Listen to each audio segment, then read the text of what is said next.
মেয়েদের অত্যাচারটা কিন্তু তার শুরু হয় বাপের বাড়ি থেকে, যেখানে সে জন্মায়, যেখানে সে বড় হয়। কারণ এই যে দেখা, এই যে তোকে দেখতে ভালো না, তোর বিয়ে হওয়াটা খুব সমস্যার, তোর গায়ের রংটা কালো, বা তুই এরকম, তুই মোটা, তুই রোগা, এগুলো তো সে শ্বশুর বাড়িতে শোনে। কিন্তু এটা কিন্তু আমাদের একদম শুরু, যেখানে আমরা জন্মাই, ফ্রম উম টু টুম্ব। মানে মেয়েদের অত্যাচারটা মাতৃগর্ভ থেকে তার শেষ অবস্থা অবধি। স্বয়মের ক্ষেত্রে যখন একটি মেয়ে আসে তখন তার কথাটা মন দিয়ে শোনা হয়, এবং এই যে তার কথা শোনা হলে এটা কিন্তু একটা নতুন অভিজ্ঞতা মেয়েটির জন্য, যে আমি যা বলছি আমার কথা কেউ মন দিয়ে শুনছে, এবং আমায় বলছে না যে চুপ করে থাক, মেনে নে, এটা তো হতেই পারে, এত বলার কি আছে। তখন সে কাঁদছে, অনেক সময় কাঁদেও না, মানে এতটাই তার নির্যাতনের ভার যে সে পুরো নাম্বিং বলি আমরা, মানসিক স্বাস্থ্যের একটা কথা, পুরো নাম্বিং হয়ে গেছে, কোনো এফেক্ট বেরোচ্ছে না, মানে তার কেমন লাগছে দেখে বোঝাই যাবে না। তার ফলে ওই যে শোনা, তাকে সময় দেওয়া, আমাকে একজন সময় দিল, আমার কথা শুনলো, আমার কথা বিশ্বাস করলো, এবং আমরা জিজ্ঞেস করি যে তুমি কি চাও, এই কথাটা না একটা ম্যাজিকের মতন কাজ করে। আমাদের গঠনে, সামাজিক গঠনের মধ্যে এমন ভাবে ছেলেকে আর মেয়েকে বড় করার এই সূত্রটায় কোথাও গিয়ে ছেলেদের হাতে মনে হয় যে তারা হচ্ছে প্রোটেক্টর এবং প্রোভাইডার। আর এই বোধটা তাদের কোনো একটা পাওয়ার দেয়, যেই পাওয়ারে তাদের মনে হয় যে আমরা কিন্তু অত্যাচারটা করতে পারি। স্বয়মে চাইল্ড থেরাপি হয়, তো সেখানেও একটি বাচ্চার কথা শুনেছিলাম, ওর বাবা ওর মাকে ভীষণ মারধর করতো, আর ভীষণ হেনস্থা করা, ভীষণ হেয় করা, যে তুমি একটা মানুষ নাকি, এবং বাচ্চাটিকে কিন্তু ইনঅ্যাপ্রোপ্রিয়েট ভাবে ছুঁতো বাবা। আচ্ছা, বাচ্চাটি খেলতে গিয়ে শুধুই না, ও যে খেলনার যে খাট সেটাকে উল্টে উল্টে রাখছে, আচ্ছা, আর নয়তো খেলনা খাটে জল ঢেলে দিচ্ছে। এখন যেটা দেখি, এখন কিন্তু না ক্রুডনেসটা খুব বেড়ে গেছে, মানে এমন মারবো বা এমন অত্যাচার করবো যে মেয়েটাকে মেরে ফেলবো এবং খুব নিষ্ঠুর ভাবে মারবো। আমরা স্বয়মে যেটা করি, আমাদের অনেকগুলো দল আছে, নাটকের দল, গানের দল, লেখেন মেয়েরা, প্রয়াস বলে একটা ম্যাগাজিন বেরোয়, নাচের দল। আমরা সেখানে কিন্তু দেখি মেয়েদের ওই ভেতরের ক্রিয়েটিভিটিটা কি করে বেরিয়ে আসছে। মানে কোনো এক কালে আমি খুব ভালো লিখতাম, আবার যখন প্রয়াসে আমি বসলাম ওই ওয়ার্কশপটাতে, একটা অসাধারণ কবিতা লিখলাম আমি। এসে গেছি ভাবনাঘরের নতুন পর্ব নিয়ে। আজকের বিষয় অত্যন্ত প্রাসঙ্গিক। আজকের বিষয় গার্হস্থ্য হিংসা বা ডোমেস্টিক ভায়োলেন্স। বাড়ি, যা নাকি মানুষের সব থেকে বেশি আশ্রয়স্থল, সেই জায়গায় যখন হিংসার চর্চা হয় তখন আমাদের সেটা নতুন করে ভাবায়। আজকে এই বিষয় নিয়ে আমাদের সাথে কথা বলতে চলে এসেছে স্বেচ্ছাসেবী সংঘ স্বয়মের দুজন প্রতিনিধি এবং আমার অত্যন্ত প্রিয় দুজন মানুষ, গার্গীদি এবং শ্রাবস্তীদি।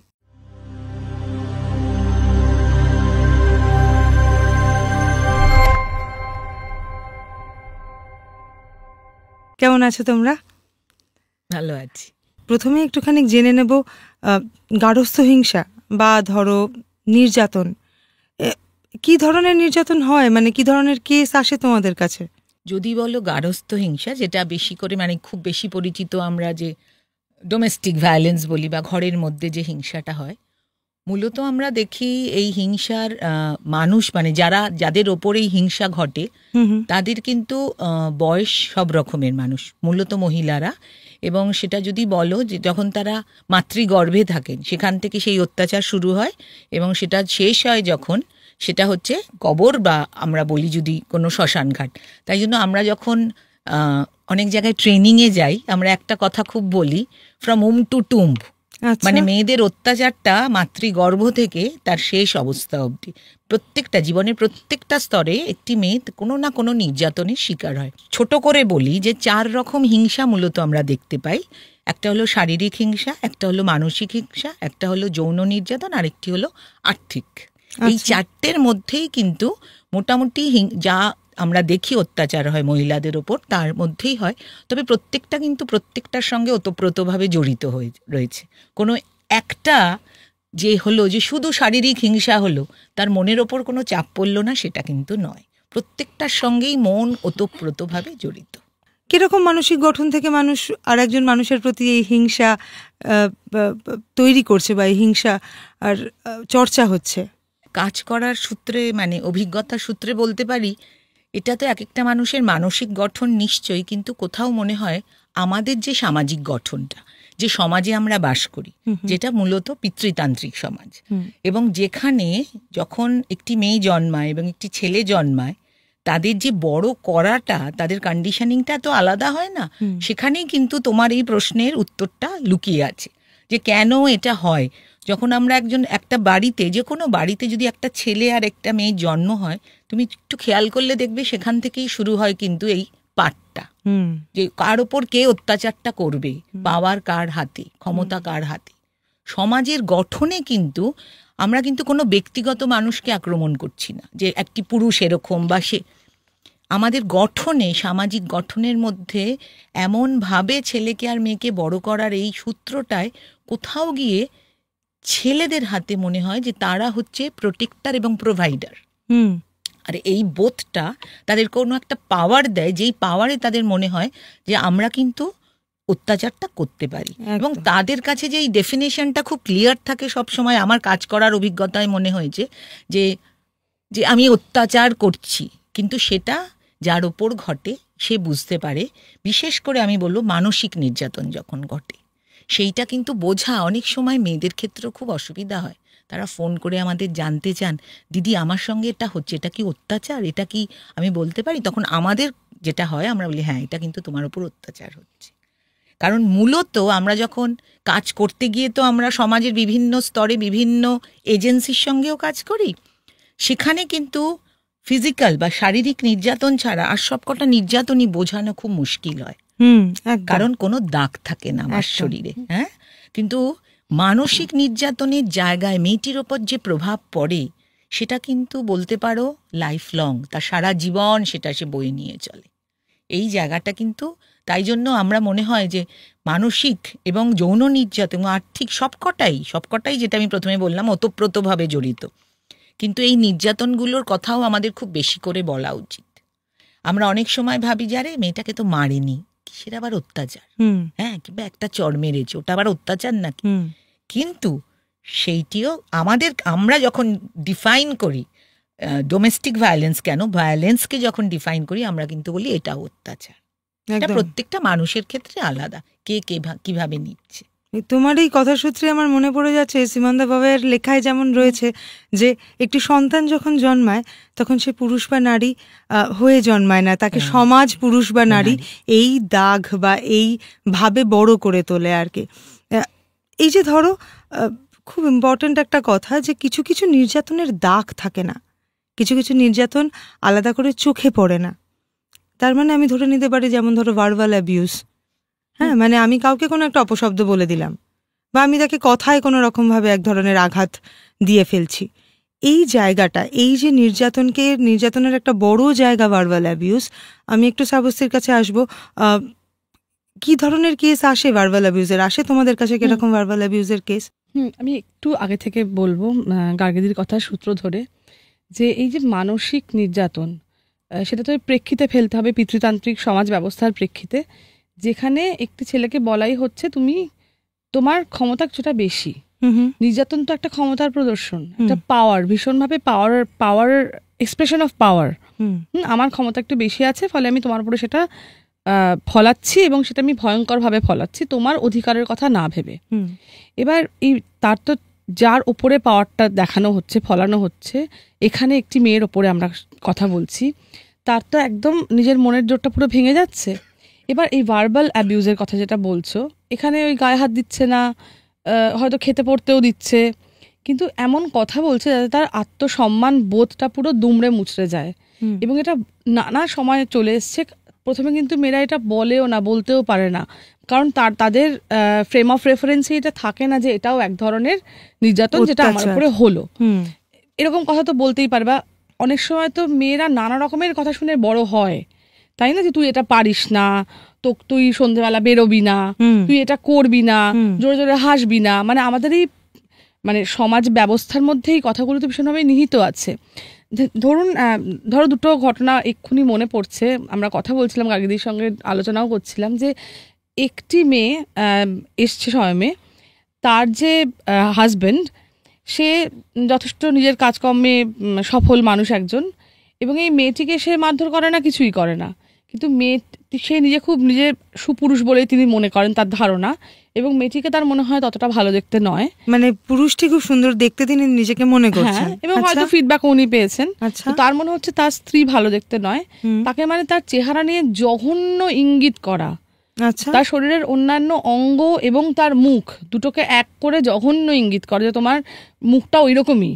আচ্ছা, এবার এই কথাটা শোনার পর একটা মানুষের কি অবস্থা হয়, মানে তাকে কিন্তু একটা অবজেক্টে পরিণত করছি, সে যে একটা মানুষ, একটা রক্ত মাংসের মানুষ, তার একটা মন আছে, তার একটা মনন আছে, সেটাকে আমি আনলামই না। আত্মবিশ্বাসের জায়গাটা গুঁড়িয়ে যাচ্ছে, আত্মবিশ্বাস, আত্মমর্যাদা, সব জায়গাটাই গুঁড়িয়ে যাচ্ছে, যে আমি তো একটা অঙ্গে পরিণত হচ্ছি, তাই না? যে অঙ্গটা নাকি খুব কুশ্রী, আচ্ছা, তাই না? আচ্ছা, তারপরে আরেকটি ঘটনাও মনে পড়ছে, সেই মেয়েটিকে তার নন্দাই মানে জানে যে তার হাজব্যান্ডের সঙ্গে তার সম্পর্ক ভালো না, কারণ হাজব্যান্ড তাকে ভীষণ খারাপ কথা বলে, ভীষণ খেতে দেয় না, ভালো করে খেতে দেয় না, জিনিসপত্র কিনে দেয় না, দুটো বাচ্চা নিয়ে নাজেহাল অবস্থা। তো সে নিজে যেটুকুনি পয়সা পায়, তার বর খুব কম পয়সায় দেয় তাকে, যেটুকু পয়সা পায় সে দিয়ে তার নিজের একটু ওই রেশন জিনিসপত্র কিনে এনেছে, তো একটা ছোট্ট সাবান কিনে এনেছে। নন্দা এই সাবানটার দিকে তাকিয়ে ওকে পুরো আপাদমস্তক মেপে বলছে, এই সাবান তো একদিনেই শেষ হয়ে যাবে।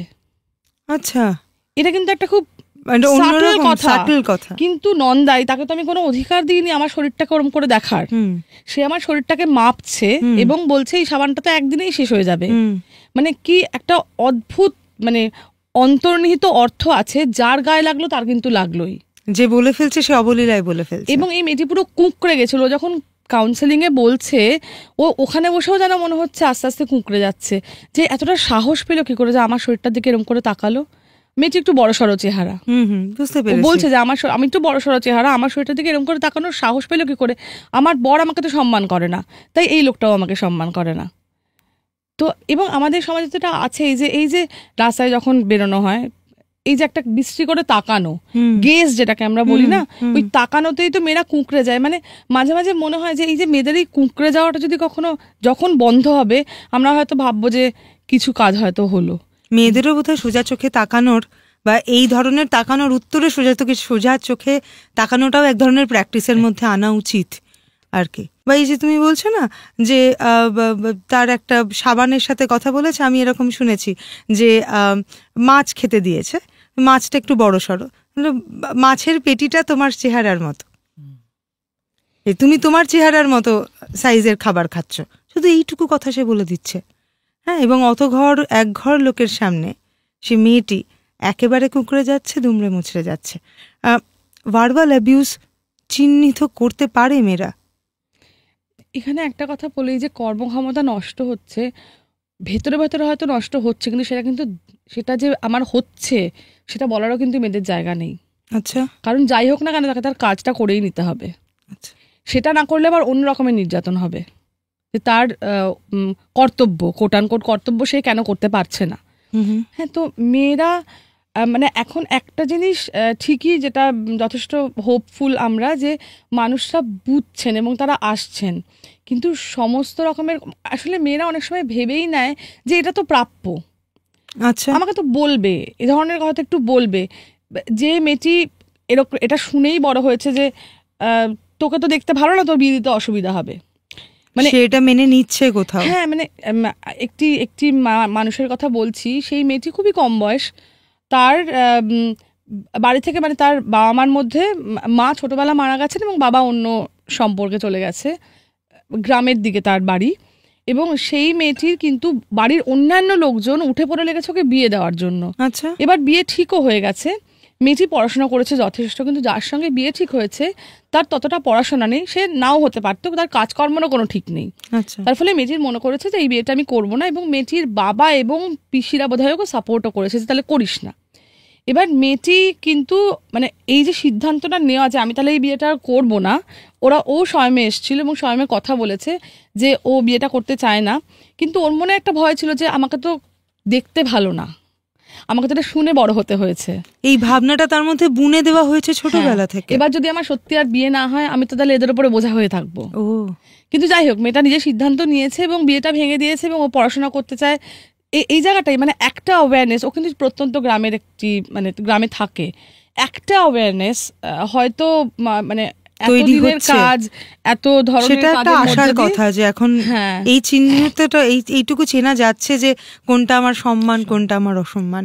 তোমাদের কাছে আসলে তোমরা তাদেরকে কিভাবে ট্রিট করো? ধরো এরকম কোনো কেস তোমাদের কাছে যখন প্রথম আসে, হয়তো মেয়েটি সেভাবে একটা অবসাদগ্রস্ত বা হয়তো ভালো করে কথা বলতে পারছে না বা জানাতে পারছে না, এই যে গার্গীদি একটা খুব দরকারি কথা বলছিল যে মেয়েটা বুঝতে পারছে না। মানে এই স্বয়মে কাজ করতে করতে তো শিখেছি অনেক। দুটো জিনিস আমার ভীষণ মনে হয়। স্বয়মের ক্ষেত্রে যখন একটি মেয়ে আসে তখন তার কথাটা মন দিয়ে শোনা হয়। কেস ওয়ার্কার যারা আছেন তারা কথাটা মন দিয়ে শোনে এবং যতটা সময় লাগে পুরো কথাটা শোনা হয় তারপরে একটা ফর্ম ফিল আপ করা হয়। এবং এই যে তার কথা শোনা হলে এটা কিন্তু একটা মানে একটা নতুন অভিজ্ঞতা মেয়েটির জন্য, যে আমি যা বলছি আমার কথা কেউ মন দিয়ে শুনছে এবং আমায় বলছে না যে চুপ করে থাক, মেনে নে, এটা তো হতেই পারে, এত বলার কি আছে। এতদিন তার কথাই কেউ শোনেনি, একদম সে কথা বলতেই পারেনি। এই কথা শুনে এবং তখন সে কাঁদছে, অনেক সময় কাঁদেও না, মানে এতটাই তার নির্যাতনের ভার যে সে পুরো নাম্বিং বলি আমরা, মানসিক স্বাস্থ্যের একটা কথা, পুরো নাম্বিং হয়ে গেছে, কোনো এফেক্ট বেরোচ্ছে না, মানে তার কেমন লাগছে দেখে বোঝাই যাবে না। তার ফলে ওই যে শোনা, তাকে সময় দেওয়া, আমাকে একজন সময় দিল, আমার কথা শুনলো, আমার কথা বিশ্বাস করলো এবং আমরা জিজ্ঞেস করি যে তুমি কি চাও। এই কথাটা না একটা ম্যাজিকের মতন কাজ করে, কারণ মেয়েটিকে কেউ জিজ্ঞেস হয়তো করেনি যে ও কি চায়, ছোটবেলাও হয়তো সেভাবে জিজ্ঞেস করেনি, বিয়ে দিয়ে দেওয়া হয়েছে বা হয়তো বিয়ে করেওছে, বিয়ে দিয়ে দেওয়ার সময় জিজ্ঞেস করা হয়নি তুমি কি চাও। সে যদি স্বেচ্ছায় বিয়ে করেও থাকে, তারপরে যে নির্যাতন হয়ে চলেছে ওকে কেউ জিজ্ঞেস করেনি ও কি চায়। এই কথাটা ভয়ঙ্কর একটা, যেন একটা আমরা বলি একটা নতুন এক্সপিরিয়েন্স, অল্টার্ড এক্সপিরিয়েন্স হয়, তাতে করে ভীষণ সুবিধা হয়। আমরা কাজ করি এভাবেই, প্রথমে তার সঙ্গে কথা বলা হয়, একটা কেস রেজিস্টার করা হয় এবং তারপরে তার প্রয়োজন অনুযায়ী সে কি চায় তার উপরে ভিত্তি করে তাকে বিভিন্ন সার্ভিস দেওয়া হয়, যেরকম কাউন্সেলিং এর জন্য পাঠানো হয়। এইভাবে গার্গীদি যদি আমি একটু বলি এখানে, যে একটা হোলিস্টিক সাপোর্ট দেওয়ার চেষ্টা করি আমরা, সেটা হচ্ছে মেয়েটি আসার পর কেস ওয়ার্কারের সঙ্গে কথা বলে আমরা তাকে এনকারেজ করি যে আপনি অন্তত আপনার বেসিক কি অধিকার আছে, আইনি অধিকার, সেইটুকু জেনে যান। কারণ আমাদের অফিসে দুজন লয়ার আসেন যারা প্রতি সপ্তাহে আসেন এবং একটা লিগ্যাল অ্যাডভাইজার সেশন চলে সেখানে। তো সেটাই কিন্তু মেয়েদের কোথাও একটা এম্পাওয়ারমেন্ট হয় যে ঠিক আছে, মানে কোথাও একটা অধিকারও আছে, আমার আইনি অধিকার। তারপরে তো যেটা শ্রাবস্তি বললো যে আমাদের সাইকোলজিস্টরা আছেন, আমরা তাদের কাছেও বলি যে আপনি একটু বসুন, আপনার মনটার একটু দেখুন কিরকম, মানে একটা অনেক মন খারাপ থেকে আসেন তো।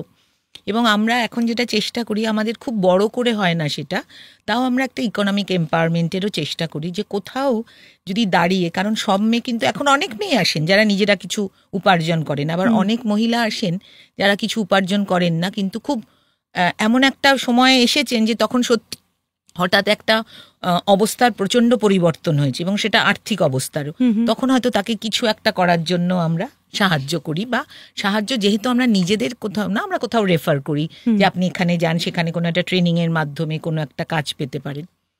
আরেকটা কথা আমি বলবো এই শ্রাবস্তি বা তোমার আলোচনায়, আসলে কি বলতো, কাজ করতে গিয়ে 25 বছর ধরে কাজ করতে গিয়ে একটা জিনিস বুঝেছি আর কি, মেয়েদের অত্যাচারটা কিন্তু তার শুরু হয় বাপের বাড়ি থেকে, যেখানে সে জন্মায়, যেখানে সে বড় হয়।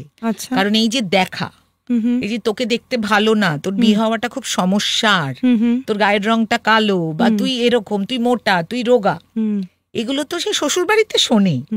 কিন্তু এটা কিন্তু আমাদের একদম শুরু, যেখানে আমরা জন্মাই, যেটাকে আমরা এখন বলি, একটা পরিভাষা দিয়েছি Natal family violence. Natal family মানে যে পরিবারটায় আমি জন্মগ্রহণ করেছি। কাজ করতে গিয়ে মনে হয়েছে মেয়েরা কিন্তু তাই জন্যই বোধহয়, এটা একেবারে আমার মানে নিজস্ব একটা অভিমত, যে সব মেয়ে তো একটা চর খেয়ে পরের দিন স্বয়মে আসে না বা পুলিশেও যায় না, সে অপেক্ষা কেন করে? তার মানে কি, তার তো সেই রেজিলিয়েন্সটা, কোথাও রেজিলিয়েন্স বলাটা ঠিক হবে না, মানে সেই কম্প্রোমাইজ করার অভ্যেসটা সে ছোটবেলা থেকে করে ফেলেছে। সে তো জানে বাপের বাড়িতেও আমার ওপর যৌন নির্যাতন হয়েছে, যেটাকে আমরা ইনসেস্ট বলি বা অজাচার। সেখানেও আমি আর্থিক দিক দেখেছি যে আমার ইচ্ছে করছে, আমি হয়তো পড়াশোনায় খুব ভালো, আমার একটা ভালো কিছু করতে ইচ্ছে করছে, কিন্তু আমাকে বলা হচ্ছে না ভাই, তোমার বিয়েতে কিন্তু টাকা খরচ করতে হবে, তোমাকে আমি পড়াতে অতটা টাকা দিতে পারবো না। ঠিক আছে, সেখানেও কিন্তু তাকে বলা হয়, দরকার মতো তাকে চত্থাপ্পড়ও মারা হয়, ঠিক আছে, তাকে তো মানসিক অত্যাচার করাই হয় যে তুমি ভাই দেখতে ভালো না, তুমি মধ্যবিত্ত, তোমার রূপের অত ছটা নেই, তোমার আবার এত কিসের বাদ বিচার বাবা, হ্যাঁ তোমাকে যা বলা হচ্ছে তুমি বিয়ে করে চলে যাও, অন্তত জন্ম থেকেই তুমি খেতে পড়তে তো পাবে, খেতে পড়তে পাবে, মাথার উপর একটা ছাদ আছে, যথেষ্ট। তোমার মানসিক জায়গাটা দেখার দরকার নেই। আর আরেকটাও এর সঙ্গে সঙ্গে বলি, জানো তো, মেয়েদের একটা তো ক্রিয়েটিভিটি তো সব মানুষেরই কম বেশি থাকে। কেউ হয়তো খুব ভালো নাচতেন, কেউ খুব ভালো গাইতেন, কেউ খুব ভালো আঁকতেন, লিখতেন খুব ভালো, সবটাই কিন্তু চাপা পড়ে যায়। কারণ আমরা স্বয়মে যেটা করি, আমাদের অনেকগুলো দল আছে, নাটকের দল, গানের দল, লেখেন মেয়েরা, প্রয়াস বলে একটা ম্যাগাজিন বেরোয়, নাচের দল, আমরা সেখানে কিন্তু দেখি মেয়েদের ওই ভেতরের ক্রিয়েটিভিটিটা কি করে বেরিয়ে আসছে। মানে কোনো এক কালে আমি খুব ভালো লিখতাম, আবার যখন প্রয়াসে আমি বসলাম ওই ওয়ার্কশপটাতে, একটা অসাধারণ কবিতা লিখলাম আমি। কোথা থেকে এলো, মানে আমার ছিল আসলে, জানো তো দিদি, আমি না ভুলেই গেছি এসব পারতাম, অসম্ভব, মানে ভীষণ নিজেকে পুরো খুলে নাচছেন। আচ্ছা, কোথাও তো মুক্তিও, সেটা একদম, তো কোথাও মনের মুক্তিও ঘটে যখন আমি নাচি। যাক, তো সেই জায়গাটায় তখন কিন্তু মনে হয় যে আমি হয়তো পারতাম, কোনো একদিন আমিও দারুণ ছিলাম, কিন্তু কোথায় যেন সেগুলো চাপা পড়ে গেছে। এগুলোও কিন্তু আমরা দেখি যখন আমরা এগুলো আমাদের সবই কাজের অভিজ্ঞতা। একটা মানুষকে যখন দেখি, সে আসেন, এবং কিছু মেয়ের তো ডেফিনেটলি দারুণ সুন্দর জার্নি দেখতে পাই, সুন্দর বলবো না, মানে খুব এম্পাওয়ার্ড। আসলে আমরা যেভাবে কাজটা করি সেটা খুব এম্পাওয়ারিং, সেই কাজটা। আমরা কিন্তু কোনো মেয়ের ওপর, যেটা শ্রাবস্তী বলল, এক তো বিশ্বাস, আরেকটা হচ্ছে আমরা কোনো ডিসিশন কিন্তু মেয়েটার ওপরে চাপাই না, যে তুমি এটা করো, এইটাই বোধহয় তোমার জন্য ভালো। কারণ মেয়েরা যখন আমাদের জিজ্ঞেস করে, দিদি তুমি বলে দাও না আমি কি করবো, আমরা বলি না, তুমি ওখানে আছো, তুমি বেস্ট জাজ, তোমার পরিবেশে তোমার জন্য কোনটা ভালো হবে তুমিই সেটা বলতে পারবে। সেটা কিন্তু তাদের কোথাও একটা আত্মবিশ্বাস, যেটা বললো চুরমার হয়ে যায়, সেটা কোথাও ধীরে ধীরে রিগেইন করতে শুরু করে আর কি। তার ফলে অনেক মেয়ের কিন্তু দারুণ জার্নি আমরা দেখতে পাই, যে তারা শুধু নিজেদের পায়ে দাঁড়িয়েছেন না, তাদেরকে আমরা বলি এজেন্ট অফ চেঞ্জ। আচ্ছা, তারা অন্য মেয়েদেরকে স্বয়মে পাঠান, তারা এই গ্রুপগুলোতে ভীষণ অ্যাক্টিভলি কাজ করে। হয়তো প্রথম দিন এসেছিলেন, কথাই বলতে পারেননি, আজকে দাঁড়িয়ে ফাটিয়ে নাটক করছেন কোনো একটা একেবারে বড় রাস্তার উপরে, কোথাও উদাত্ত স্বরে গান গাইছেন। এগুলো তো কোথাও জার্নি, তাই না? ভেতরের ইচ্ছে অনিচ্ছেগুলো চিনতে শিখছেন, কোথাও একটা জার্নি, যে যেখান থেকে আমি এসেছিলাম আমার একার একটা প্রচন্ড একটা সমস্যা নিয়ে, যখন আমি বুঝি যে এটা একটা সামাজিক সমস্যা, এটার দায় কারুর একার হতে পারে না। কারণ সমাজ তো বলে তোরই দায়, তোর বিয়েটা ভেঙেছে তোর দায়, তুই নিশ্চয়ই, সবাই আমাদের অনেক পরিবার এরম আসে যে জানেন আমার বাড়িতে কোনোদিনও ডিভোর্স হয়নি, এই প্রথম। তো আমাদের তো সেটা বোঝাতে হয়, মেয়েটা তো এমনি মরমে মরে এসেছে, বাড়ির তো সবাই বলছে তুই কিছু করেছিস, তাকে তো বোঝাতে হয় এটা সামাজিক সমস্যা, এটা তোমার একার সমস্যা নয় গো। সেই জায়গাটা থেকে সে যখন বেরিয়ে একটা রাস্তায় দাঁড়িয়ে নাটক করে, সেটা তার দারুণ, আমাদের মনে হয় সেটা তার খুবই দারুণ, এবং সে মানুষ হিসেবে নিজেকে চিনতে পারে এবং বুঝতে পারে, কোথাও একটা নিজেকে মূল্য দেয়, যেটা খুব দরকার। এবং একটা কথা এখানে একটু যোগ করছি, যে মেয়েটা যখন প্রথম আসে, ওটা তো তার প্রথম পদক্ষেপ নিজের জন্য ভাবার, ওইটাকেও যেন ওকে একটা অ্যাকনলেজ করা, যে তুমি যে এই পদক্ষেপটা নিয়েছো, এটাই একটা, মানে তুমি একটা চেঞ্জের কথা ভাবছো। এবং আমরা যেটা এই এম্পাওয়ারমেন্ট অ্যাপ্রোচ নিয়ে কাজ করি, তো একটা ফেমিনিস্ট লেন্সে এম্পাওয়ারমেন্ট অ্যাপ্রোচ নিয়ে আমরা কাজ করি, সেখানে এই যে ভিকটিম বলা হয়, আমাদের উদ্দেশ্যটা থাকে ভিকটিম টু সার্ভাইভার, এই জার্নিটাতে তার সঙ্গে থাকা। এবং এখানে যখন একটি মেয়ে আসছে, সে ভাবছে কি এটা আমার সঙ্গেই হচ্ছে, হয়তো সে মাঝে মাঝে শুনেও থাকবে ওর সঙ্গেও হয়েছিল, বা এরকমটা হয়, বা হওয়া উচিত না, বা হতেই পারে, নানা রকমের ধারণা নিয়ে আসে। কিন্তু এখানে এসে আমরা আসলে একটা বিলঙ্গিংনেস তো তৈরি হয়, অন্যান্য অনেক মেয়ে দেখে, ফলে তারা এটা বোঝে যে এটা আমি একা নই, এখানে এই যে একটা কালেকটিভ ফর্ম, বা আমার মতো আরো মানুষ আছে যারা একসাথে এসে কথা বলছে, সবাই চেষ্টা করছে, ফলে আমিও চেষ্টা করতে পারবো, ফলে আমার সমস্যাটা আমার একার নয়, এটা একটা যে সামগ্রিক সমস্যা, সেই চিন্তাটা বা সেই ভাবনাটা এদের মধ্যে জারিত হয়। এটার সাথে সাথে আসি যে সবার আগে যে বিষয়টা, সেটা হচ্ছে শারীরিক নির্যাতন। এখন অনেক আইন হয়েছে, আমরা 498 এ নিয়ে তো এখন অনেকগুলো কথা বলি। শারীরিক নির্যাতনের পরিসংখ্যান কি আগের তুলনায় কমেছে? দেখো, পরিসংখ্যান যদি বলো, কমার কথা বলবো না, তবে একটা জিনিস আমরা খেয়াল করেছিলাম, যখন কোভিড হয়েছিল তার আগে যেটা আমরা দেখতাম, যে হ্যাঁ কম্পারেটিভলি কম ছিল। 20 সালের আগে আমাদের মনে হতো যে আমরা অনেক বেশি কেস, যখন আমাদের কাছে মহিলারা আসেন তারা কিন্তু অনেক বেশি মানসিক, যৌন এবং আর্থিক অত্যাচারের সম্মুখীন। কিন্তু কোভিডে আমরা একটা অদ্ভুত পরিবর্তন দেখলাম। তখন হয়তো তাকে ওই অত্যাচারীর সঙ্গে এক ঘরে এক জায়গায় 24 ঘন্টা থাকতে হতো বলে, যেটা আমরা খেয়াল করলাম, অসম্ভব ফিজিক্যাল ভায়োলেন্স বেড়ে গেল। এবং সেটা কিন্তু শুধুমাত্র হাত নয়, তখন নানা অবজেক্ট দিয়ে তাকে মারা শুরু হলো। আমাদের কোভিডের সময় প্রচুর মহিলা, তখন তো আমাদের অফিসটা এমনি ফিজিক্যালি তো আমাদের বন্ধ ছিল, কিন্তু আমরা 10টা হেল্পলাইন চালিয়েছিলাম এবং একটি মেন্টাল হেলথেরও ছিল, এবং অ্যাক্রস ইন্ডিয়া, সারা ভারতবর্ষ থেকে আমাদের কাছে কেস আসতো। এবং আমার মনে পড়ছে, আমার এক মহিলার সঙ্গে আমার কথা হতো, অত্যন্ত অ্যাফ্লুয়েন্ট তারা, কিন্তু তার স্বামী এমনিতে মানে সে আসবেই, সে কথাই বলবে ঠিক ছিল, কিন্তু কোভিডে তখন তার অত্যাচারটা এরম হলো যে বর হাতের কাছে যা পায়, চটি, জুতো, লাঠি দিয়ে তাকে পেটাতে শুরু করেছে। তখন আমাকে তাকে বলতে হলো যে তুমি কিভাবে নিরাপদ থাকতে, কারণ তুমি তো কোথাও বেরোতে পারছো না, ওর মধ্যেই তোমাকে নিরাপদ থাকতে হবে। তুমি একটু যে শার্প জিনিসগুলো একটু চেষ্টা করো সরিয়ে রাখতে, যাতে ওনার হাতের কাছে না পান, বা যখন খুব দেখছো যে মারতে ওরমভাবে আসছে, যদি পারো একটা দরজা, মানে তার সেই অপশনটা ছিল, নিজের ঘরে ঢুকে দরজাটা বন্ধ করে দাও দরকার হলে। কারণ কি, একমাত্র আমরা দেখছিলাম কোভিডে পুলিশ খুব অ্যাক্টিভলি কাজ করতো, তখন আমরা বলতাম যে 100 নম্বরে ফোন করে বা তোমার লোকাল পুলিশ স্টেশনে ফোন করে একটু হেল্প চাও, এগুলো আমাদের। তখন কিন্তু আমরা দেখেছিলাম প্রচন্ড মারধর বেড়েছিল, মানে সেই কোভিডের সময়টা। আরেকটা জিনিস একটু বলবো, কি বলতো, এখন যেটা দেখি, এখন কিন্তু না ক্রুডনেসটা খুব বেড়ে গেছে।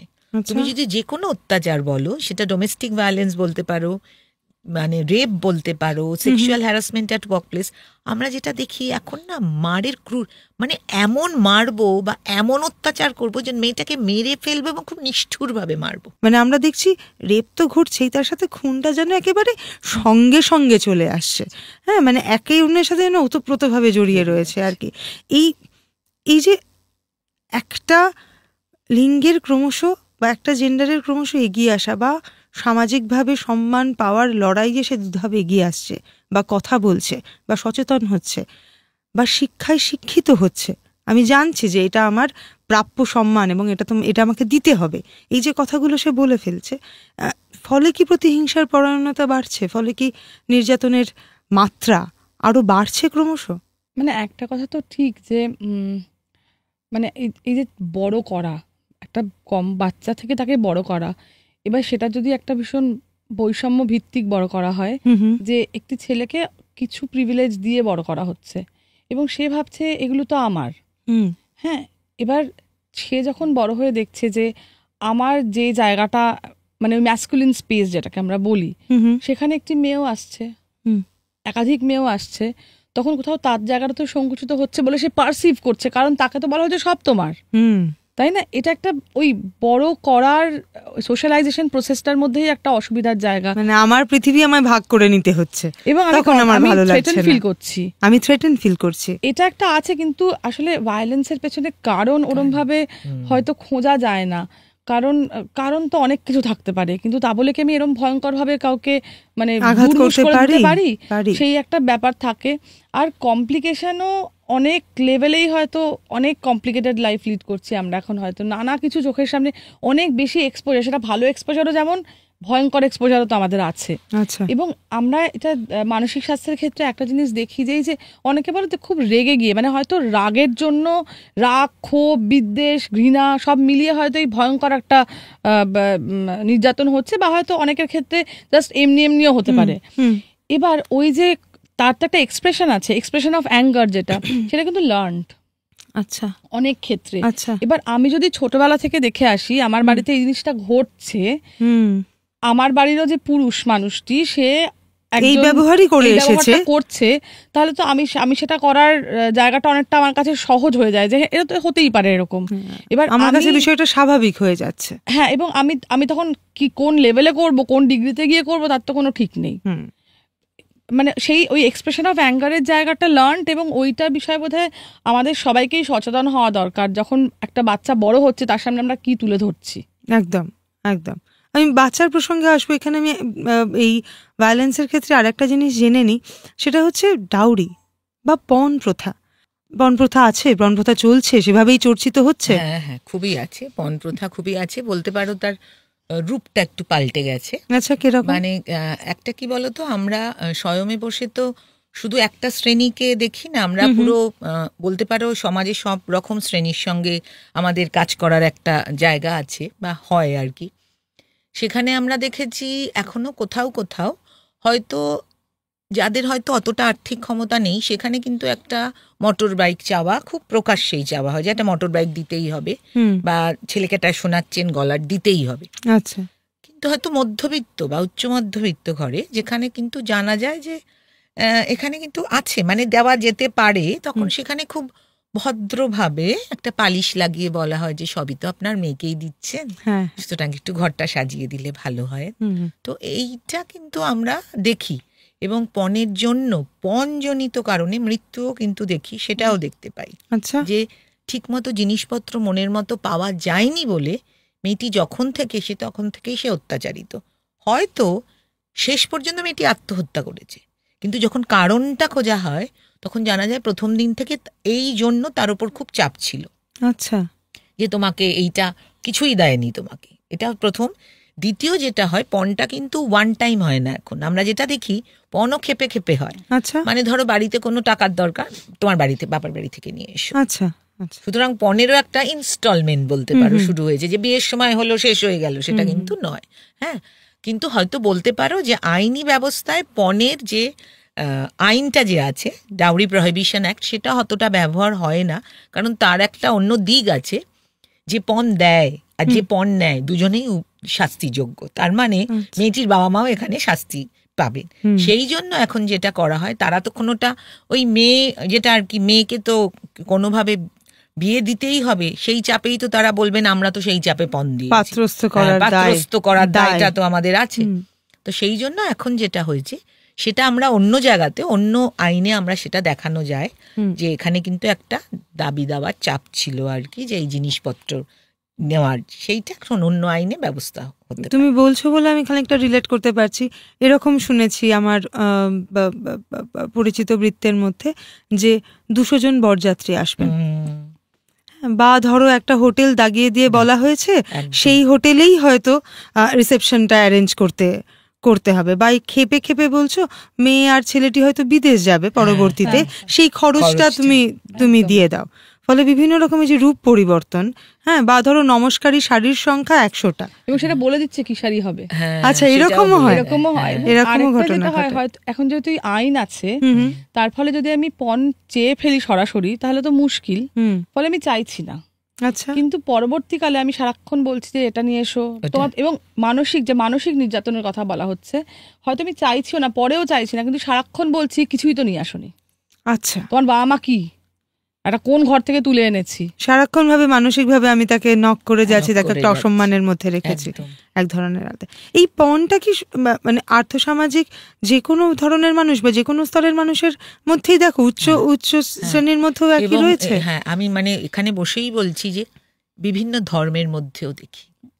একটি ধর্মে ছিল পণের কোনো কনসেপ্টই ছিল না, কিন্তু সেখানেও এখন দেখি পণ দেওয়ার জন্য কিভাবে অত্যাচারিত হয় মহিলারা, মেয়েরা। আচ্ছা, আচ্ছা, পণটা এখন সব জায়গাতে। এরপরে আমি একটুখানি জানি যে যেমন ধরো যৌন নির্যাতন, এখানে একটা খুব বড় বিষয় রয়েছে, সেটা হচ্ছে ধরো ম্যারিটাল রেপ। হ্যাঁ, যদি রেপ নাও হয় তাহলেও সেক্ষেত্রে বিভিন্ন রকমভাবে হেনস্থা। হ্যাঁ, ম্যারিটাল রেপ তো আমাদের এখানে এখনো পর্যন্ত একটা ক্রিমিনাল অফেন্স নয়, মানে সেটা এখনো আইনত আলাদা করে দাগিয়ে দেওয়ার জায়গা তৈরি হয়নি। সেরকম কেস পাও তোমরা, তোমাদের কাছে আসে? হ্যাঁ, আচ্ছা, অবশ্যই আসেন।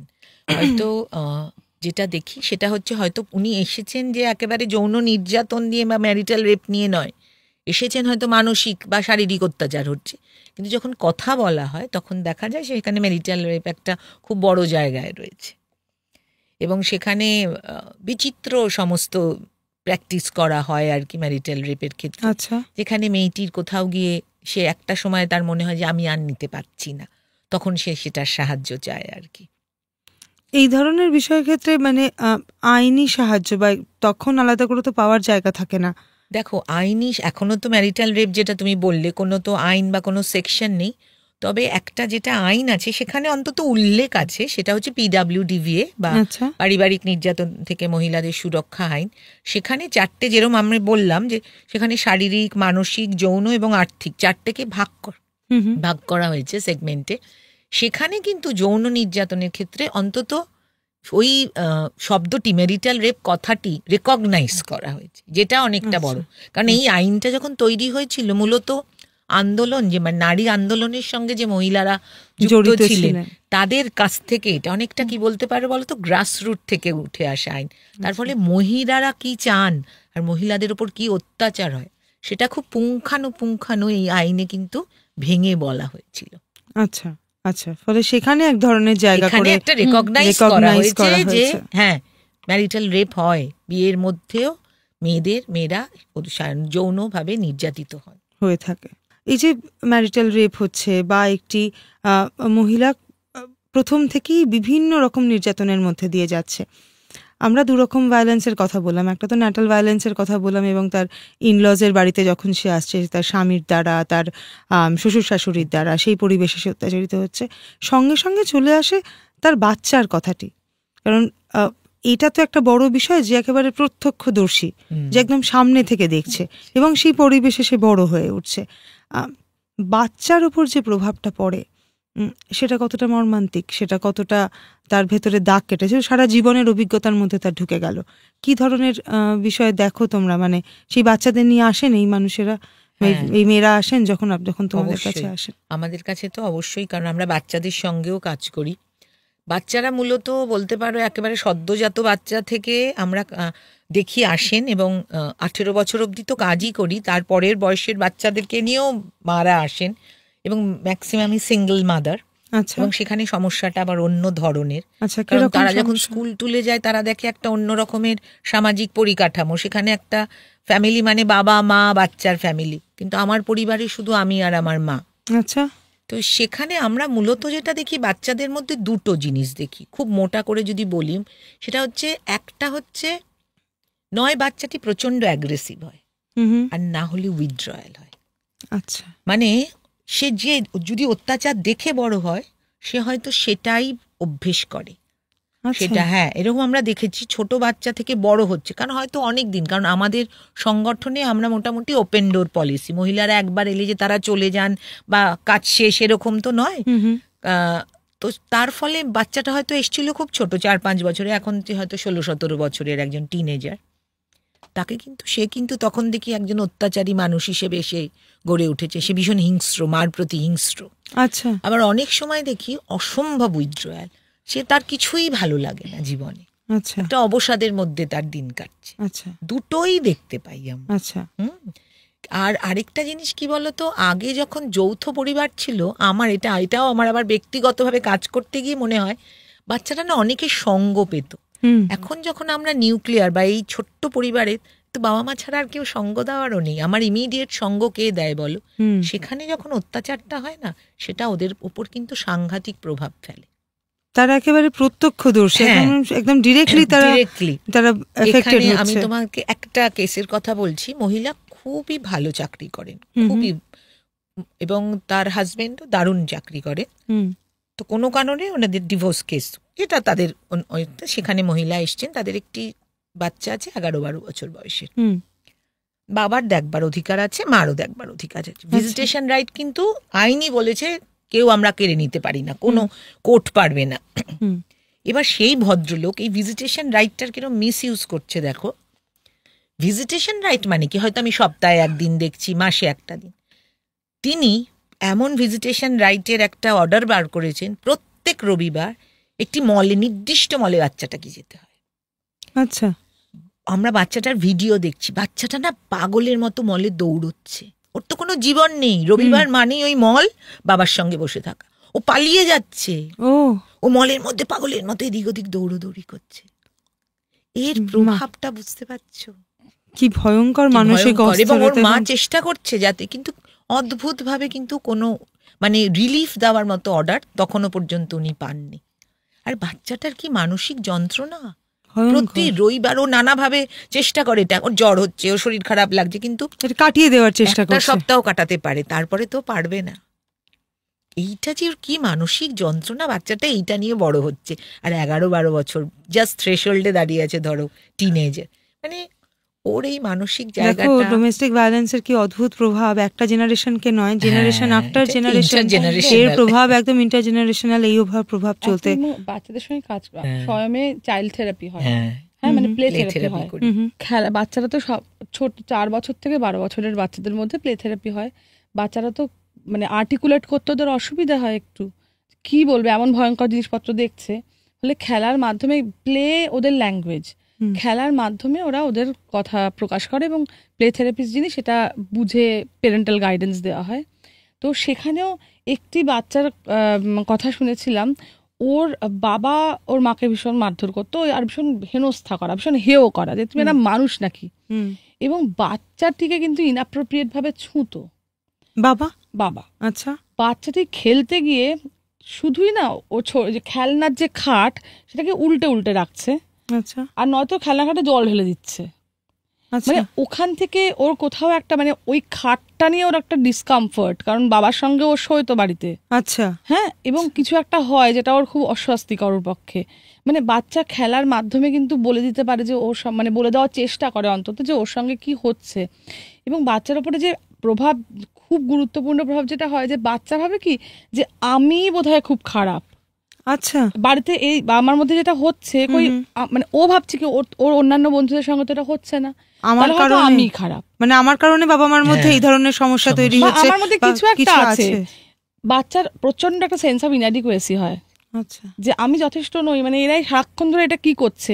বা বাচ্চার এটাও মনে হয় যে মানে আমার বাড়িতেই একটা, আমার বাড়িটা অন্য রকম, মানে লজ্জা, ভীষণ একটা লজ্জা নিজের ওই পরিসরটাকে নিয়ে, এবং একটা আইডেন্টিটি ক্রাইসিসের জায়গাও কিন্তু হয়, যে মানে পারপেট্রেটর যে অ্যাবিউজ করছে সে যদি বাবা হয়, তাহলে সে কি ভয়ঙ্কর হিংস্র, সে আমার মাকে কষ্ট দিচ্ছে, এবং আমার মাও তো কাঁদছে খুব, মানে তাহলে কি মা খুব দুর্বল। অনেক সময় তো মেয়েরা হুট করে বেরিয়ে আসতে পারে না, বেরিয়ে আসা তো সহজ নয়, বেরিয়ে নাই আসতে চাইতে পারে, সেটাও তো তার অধিকার। তো বাচ্চা দেখছে যে আমি তাহলে কার সঙ্গে রিলেট করবো, কার সঙ্গে, আমি কি বাবার সাথে রিলেট করবো নাকি ওই ভয় পেয়ে যাওয়া মায়ের সাথে রিলেট। এটা তো অসুবিধা হয়। একজন মানুষ আসতেন স্বয়মে, সে কিন্তু অনেক বড় বয়সে আসতো, প্রায় তখন তার mid-20s। ওর কিন্তু একটা সেন্ট্রাল থিম ছিল একটা সেন্স অফ ইনঅ্যাডিকুয়েসি, যে I am not good enough. এই সেন্সটা নিয়েই ওর চলা, যে আমি তো অতটা ভালো নই। এটা কিন্তু ছোট্টবেলা থেকে কোথাও মনের মধ্যে ঢুকে গেছে ওর। আরেকটি কম বয়সী মেয়ে, বোধহয় 20-21 বছর বয়স, ও এসছিল কথা বলতে, ওর মাও স্বয়মেরই কেস এবং মেয়েটিও স্বয়মেরই কেস, কারণ মেয়েই মাকে নিয়ে এসছে। ওর মধ্যে না কি একটা অদ্ভুত মানে রাগ, মানে ভয়ঙ্কর একটা হিংস্রতা ওর মধ্যেও মানে পার্কুলেট করে গেছে মেয়েটির মধ্যে, যে বাবার গায়ে হাত তোলে ও নিজেও এখন। আচ্ছা, মাকে তো রাখতে হবে, ও মনে করছে মাকে আগলে রাখতে হবে, মাকে এত অসম্মান করে বাবা, এবং বাবা কিছু করলেই সে মানে ভয়ঙ্কর ভাবে তেড়ে যাচ্ছে ও, এবং ও কিন্তু এতে খুশিও নয়, কারণ ও তো ওরকমটা হতে চায় না, ও তো বাবাকে দেখেছে কি ভয়ঙ্কর, তো সেটার জায়গা নয় একদম। ফলে সে কিন্তু এই লুপটাতে পড়ে যাচ্ছে নিজের অনিচ্ছাতেও। এটাই দেখেছি, ও খেতে ভালো লাগে না, শুতে ভালো লাগে না, কিছুই ওর ভালো লাগে, যে অবসাদের কথা বলতো, কিছুই ভালো লাগে না। বাচ্চারা জানায় মাদের প্রতি কি কি হয় তোমাদের কাছে, বাচ্চারা জানায়? তোমাকে একটি ঘটনা বলি, বছর 2 আগেই এসছেন মহিলা আমাদের কাছে, উনি একটি জেলা শহর থেকে এসছেন আমাদের কাছে। ওনার ঘটনাটা কিভাবে আমাদের কাছে এসছে, ওনার 7 বছরের একটি ছেলে ছিল, আর স্বামী এমন মেরেছে মাথা পুরো ফালা ফালা হয়ে গেছে, প্রচুর স্টিচ, মানে 3-4 জায়গায়। বাচ্চাটি ফোনে ছবি তুলে তার মাসিকে পাঠিয়েছে। আচ্ছা, বাচ্চাটি 7 বছরের বাচ্চাটি ছবি তুলে মাসিকে পাঠিয়েছে যে এরকম ভাবে মাকে মেরেছে বাবা। তো মাসি তখন আমাদের সঙ্গে যোগাযোগ করেছে, এবং আমরা তখন মহিলার সঙ্গে যা যা কাজ আমরা পরপর করি সেটা শুরু করি। সুতরাং তুমি বলছো বাচ্চারা জানায় কিনা, বাচ্চারাও কিন্তু জানায়। এই ঘটনাটা আমার মনে পড়লো আর কি। এমনি যে এই যে ধরো শাবসী বলছিল বা তুমি বলছিলে যে আইসোলেশন বা উইথড্রল, মানে আমার অবস্থা আরও চারিপাশে মানুষের সাথে একরকম নয়, আমি স্কুলে যাচ্ছি, আমার মনে হচ্ছে আমার বাড়িতেই এই ঘটনা ঘটে, ফলে আমি লুকিয়ে রাখছি। এটার সাথে সাথে এই যে লুকিয়ে রাখার প্রবণতা তো শুরু হয় মায়ের কাছ থেকে, মা জানতে দেয় না, এই যে মা তার বাপের বাড়ির লোকদের জানতে দেয় না, মা তার আত্মীয় স্বজনকে জানতে দেয় না, এমনকি বাচ্চাটির কাছ থেকেও লুকিয়ে রাখে। হয়তো তার মুখে কোনো দাগ আছে, বা হয়তো সে লুকিয়ে কাঁদছে। এই যে আমার বাচ্চা জানতে পারবে না যে আমার প্রতি কি হচ্ছে, বা আমার স্বামী বা আমার শ্বশুর বাড়ির মানুষেরা বা আমার বাপের বাড়ির কিছু মানুষেরা আমার সাথে কি ধরনের, এই যে লুকিয়ে রাখার প্রবণতা মেয়েদের তো থাকেই। কারণ তাদেরকে একটা ভালো প্রপার জীবন, মানে আমি একটা সঠিক জীবনে আছি, এটা একটা প্রজেক্ট করার এক ধরনের ইচ্ছে তৈরি থাকে। এইটার সাথে সাথে বাচ্চাটি তো দেখে যে তার সাথে এই ধরনের ঘটনা ঘটছে, এবং মাটি স্বীকারও করতে চায় না। এই যখন অবস্থায় আসে, বা এই যখন তোমাদের কাছে প্রথম এই ধরনের ঘটনা এসে রিচ করে, তোমরা কাউন্সিলিংয়ে কি পর্যায়ে রাখো? মানে কিভাবে তাকে জানাও যে তোমার ঘটনা অন্য রকম, বা তোমার সাথে যে ঘটনাটা ঘটছে তা আসলে সঠিক ঘটনা নয়, বা তুমি আসো, তুমি কথা বলো। তোমরা কাউন্সিলিং এর ক্ষেত্রে কি পর্যায়ে রাখো মানসিকভাবে? দেখো, যেটা শ্রাবস্তী বলেছে, আমাদের কাউন্সিলিংটাকে যদি দুটো ভাগে ভাগ করি, একটা হচ্ছে কেস ওয়ার্ক কাউন্সিলিং আর একটা হচ্ছে সাইকোলজিক্যাল কাউন্সিলিং, মানে বা মেন্টাল হেলথের যে সাইকোলজি, মানে যে জায়গাটা আমরা দেখি, যেটা আমাদের প্রথম যখন মহিলা আসেন, সাধারণত আমরা ফোনেই তাদের প্রথমে পাই। খুব কম এখন অবশ্য হয়েছে, অনেকে ইমেল করেন আমাদেরকে, পুরো ঘটনাটা বিস্তৃত লিখে ইমেল করেন, তখন আমরা তাকে একটা বলি যে আপনি এই সময় আসুন। ফোনেও যখন তিনি তার ঘটনাটা বলেন, সেখানে তো তিনি বলেন যে আমার সঙ্গে এই ঘটছে এবং আমি চাইছি যে আমি কি করতে পারি। অনেক সময় মানে অনেক সময় বলবো না, বেশিরভাগ ক্ষেত্রেই কিন্তু মহিলারা বলেন যে কি করব দিদি। তখন আমরা বলি আপনি একবার আসুন, এসে আমাদের সঙ্গে কথা বলুন, হয়তো কোনো একটা জায়গা আপনি খুঁজে পেতে পারেন, কারণ স্বয়ং এলে আপনি কিন্তু একটা হোলিস্টিক বা সার্বিক একটা সাপোর্ট পাবেন। খুব কম মহিলার ক্ষেত্রে দেখেছি যে তিনি অলরেডি ডিসাইডেড যে দিদি আমি ডিভোর্স করব, আপনারা কি আমাকে একটু লিগাল হেল্প দিতে পারবেন? তো সেক্ষেত্রে আমরা বলি নিশ্চয়ই, আপনি একটু যদি ঘটনাটা বলেন যে সেখানে, কারণ আমাদের তো কোথাও একটা থাকে যে মহিলাদের ওপর অত্যাচার হয়েছে তারাই আমাদের কাছে আসেন তখন তারা এসে যখন চান, এটা কিন্তু পার্সেন্টেজটা খুব কম যে খুব ডিসাইডেড। কারণ যদি তোমাকে বলি, মূলত 3 ধরনের মহিলাদের আমরা দেখতে পাই। আচ্ছা, কিরকম বলো তো? একজনরা আসেন এই যেটা বললাম ডিসাইডেড, যে আমি কি করবো, খুব পরিষ্কার তার ধারণা আছে যে আমি এই সম্পর্কটা, সেটা যে ধরনের সম্পর্কই হোক, আমি সেখানে থাকবো না, এক্ষেত্রে আইনি কি ব্যবস্থা নিতে পারি সেটা। দ্বিতীয় জনরা আসেন, তারা হচ্ছে হয়তো কিছু করেছেন, মানে কেস টেস করেছেন, বা এই মুহূর্তে সেই সম্পর্কে আর নেই, সেই ভায়োলেন্সের জায়গাটা থেকে বেরিয়ে এসছেন, তাদের একটা অন্য ধরনের অসুবিধা হচ্ছে, বা আইন কেসটা ঠিক মতো চলছে না, বা অন্য কোনো ইমোশনাল অসুবিধা হচ্ছে, বা আর্থিক কোনো জায়গা থেকে আমাদের কাছে তারা আসেন। 3 নম্বর যারা আসেন, তারা কিন্তু ঠিক করতে পারেন না, এবং এদের সংখ্যা বেশি। আচ্ছা, যে দিদি আমি কি করব, আমি কিন্তু থাকতে চাই মানে, একটি ঘটনা বলি তোমাকে, এক্ষুনি এসছে, বাচ্চাটির বয়স এখন 2.5 বছর, এও একটি জেলা শহর থেকে এসছে। যে মেয়েটি এসছে, যে আর কি আমাদের কাছে যে সার্ভাইভার এসছেন, তিনিও খুবই ইয়াং। ওনার শাশুড়ি বাচ্চাটির যখন 11 মাস বয়স ছিল, বাচ্চাটি ঘুমন্ত অবস্থায় উনি গিয়ে খুন্তি দিয়ে পুড়িয়ে দিয়েছিলেন বাচ্চাটির থাইতে। হ্যাঁ, তো সেই দাগটা তো রয়েছে। এবার মেয়েটি আমাদের কাছে এসছে, আমরা তাকে যথারীতি যে পদ্ধতিতে আমরা কাজ করছি, আমাদের কেস ওয়ার্কার বসেছে, তারপরে আমরা লিগাল অ্যাডভাইসে গেছি, তারপরে আমরা কাউন্সিলিংয়ে পাঠিয়েছি। মেয়েটির চাওয়া হচ্ছে আমি কিন্তু স্বামীর বাড়িতে গিয়ে স্বামীর সঙ্গে থাকবো। হ্যাঁ, এই জায়গাটাই হচ্ছে আমাদের সত্যিকারের কিন্তু একটা জায়গা, আমি থাকবো, অত অত্যাচারের পরও থাকবো দিদি, আমি ওকে ছেড়ে থাকতে পারবো না। এই জায়গাটায়, এইখানটাই কিন্তু একটু কঠিন হয়, কারণ আমরা বুঝতে পারছি ওই জায়গাটায় থাকাটা কিন্তু ওর জন্য খুব বিপজ্জনক। আমরা তাকে বোঝাই, কিন্তু আমরা যেটা বললাম প্রথমেই, আমরা কিন্তু কারোর ওপর কিছু আরোপ করি না যে না তুমি থেকো না বাবু, এটা আমরা বলতে পারি না, কারণ আমরা তো একটা সংগঠন এবং একটা অন্য জায়গা থেকে, আমরা তো পুলিশ বা কোর্ট নই, কোনো ভার্ডিক্ট ওইভাবে আমরা দিতে পারি না। কিন্তু মেয়েটাকে তো একটা প্রসেসের মধ্যে দিয়ে আমাদের নিয়ে যেতে হবে, যে কতটা বিপজ্জনক ওই জায়গাটা তার জন্য। তারপরেও যদি তার ডিসিশন থাকে, তখন আমরা তাকে কিছু ওই যেটা বললাম সেফটি প্ল্যান দিয়ে পাঠাবো, বা তুমি কি মানে হ্যাঁ তুমি মানে পুলিশের নাম্বার দেবো, বা তুমি বাড়ির মধ্যে থাকলে কিভাবে নিজেকে সুরক্ষিত রাখবে, বাচ্চাকে সুরক্ষিত রাখবে। কখনো উল্টো দিকের মানুষদের সাথে কথা বলার চেষ্টা করো?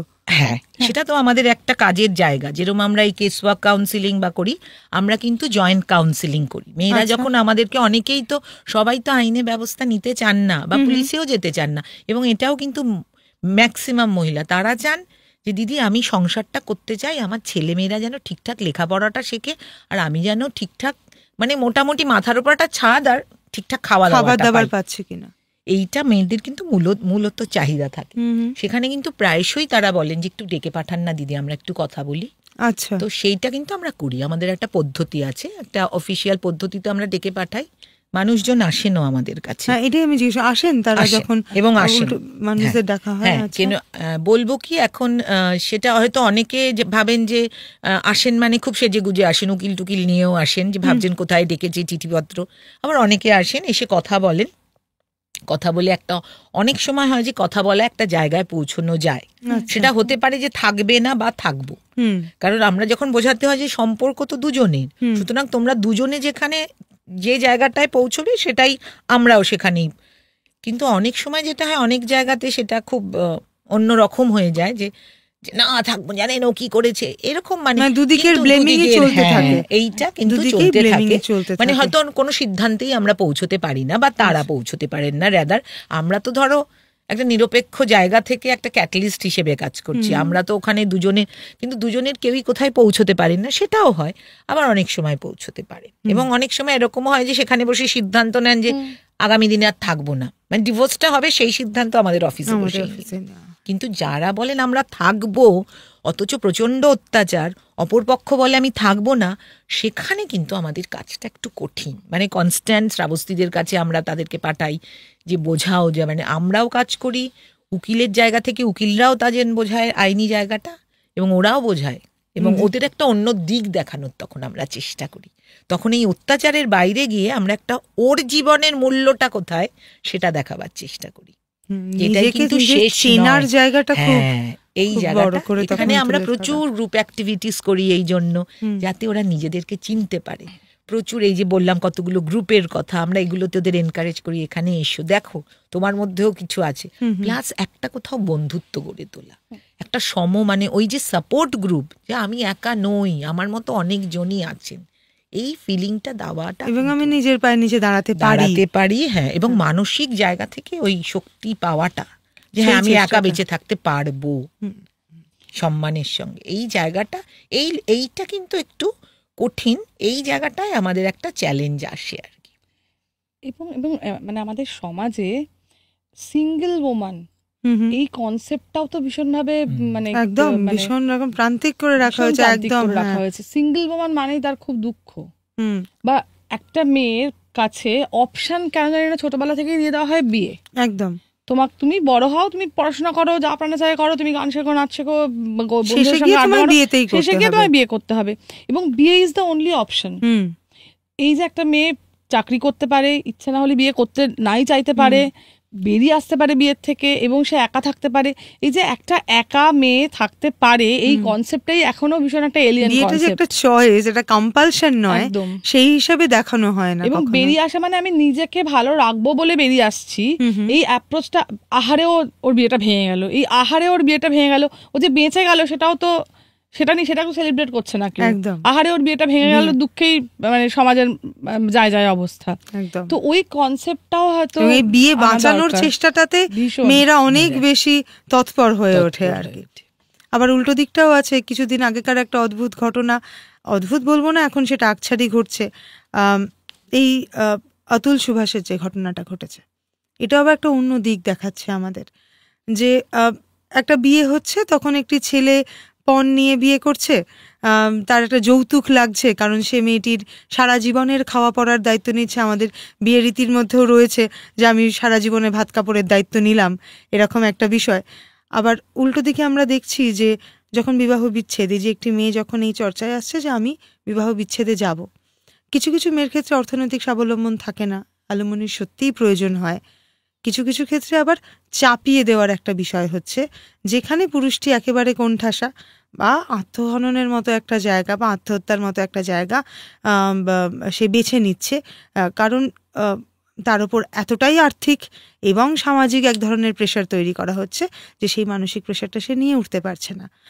কোথাও যেন মনে হচ্ছে যে এটা কি এক ধরনের প্রতিশোধের রাজনীতি, যে তুমি যখন আমাকে জীবনে, মানে একটি ছেলে যখন একটি মেয়েকে নিজের জীবনে জীবন ভাগ করে নিচ্ছে, সে বলছে তোমাকে যৌতুকের বিনিময়ে নিচ্ছি, আবার যখন বিচ্ছেদে যাচ্ছি মেয়েটি যেন বুঝে নিচ্ছে যে এবার আমি আমার আশ্রয় থেকে বেরোচ্ছি, আমাকে ফাইন্যান্সিয়াল সিকিউরিটিটা তুমি দিয়ে দাও, অ্যালুমিনির এই অ্যামাউন্টটা এতভাবে আমাকে দিতে হবে, এবং বাচ্চার কাস্টাডি পেতে গেলে তোমাকে এইভাবে আমাকে অর্থ দিয়ে যেতে হবে বিভিন্ন রকম একটা সময়ের ইন্টারভেলে। এটা কি একটা ওই প্রতিশোধের রাজনীতির মতো মনে হচ্ছে তোমাদের? একদমই না, একদমই না, একদমই। হ্যাঁ, কারণ আইন কিন্তু বলেছে পণ নেওয়া একটা আইনত অপরাধ, আর আইনই কিন্তু বলেছে যে বিচ্ছেদ হলে বা আলাদা থাকলে বা অত্যাচার হলে মেয়েটির মেনটেনেন্স পাওয়া বা অ্যালিমনি পাওয়ার একটা অধিকার আছে, দুটোই আইনে রয়েছে। সুতরাং এটা কোথাও কোনোভাবে, অন্তত আমরা মহিলা একজন নারীবাদী একটি সংগঠন হিসেবে আমাদের কোথাও মনে হয় না এটা কোনো প্রতিশোধের জায়গা আছে। এটা আইন তো আইন স্বীকৃত বলতে পারো আর কি। এটা একটা বিচ্ছিন্ন ঘটনা, যেটা কিন্তু আমি একেবারে বিচ্ছিন্ন বলবো না।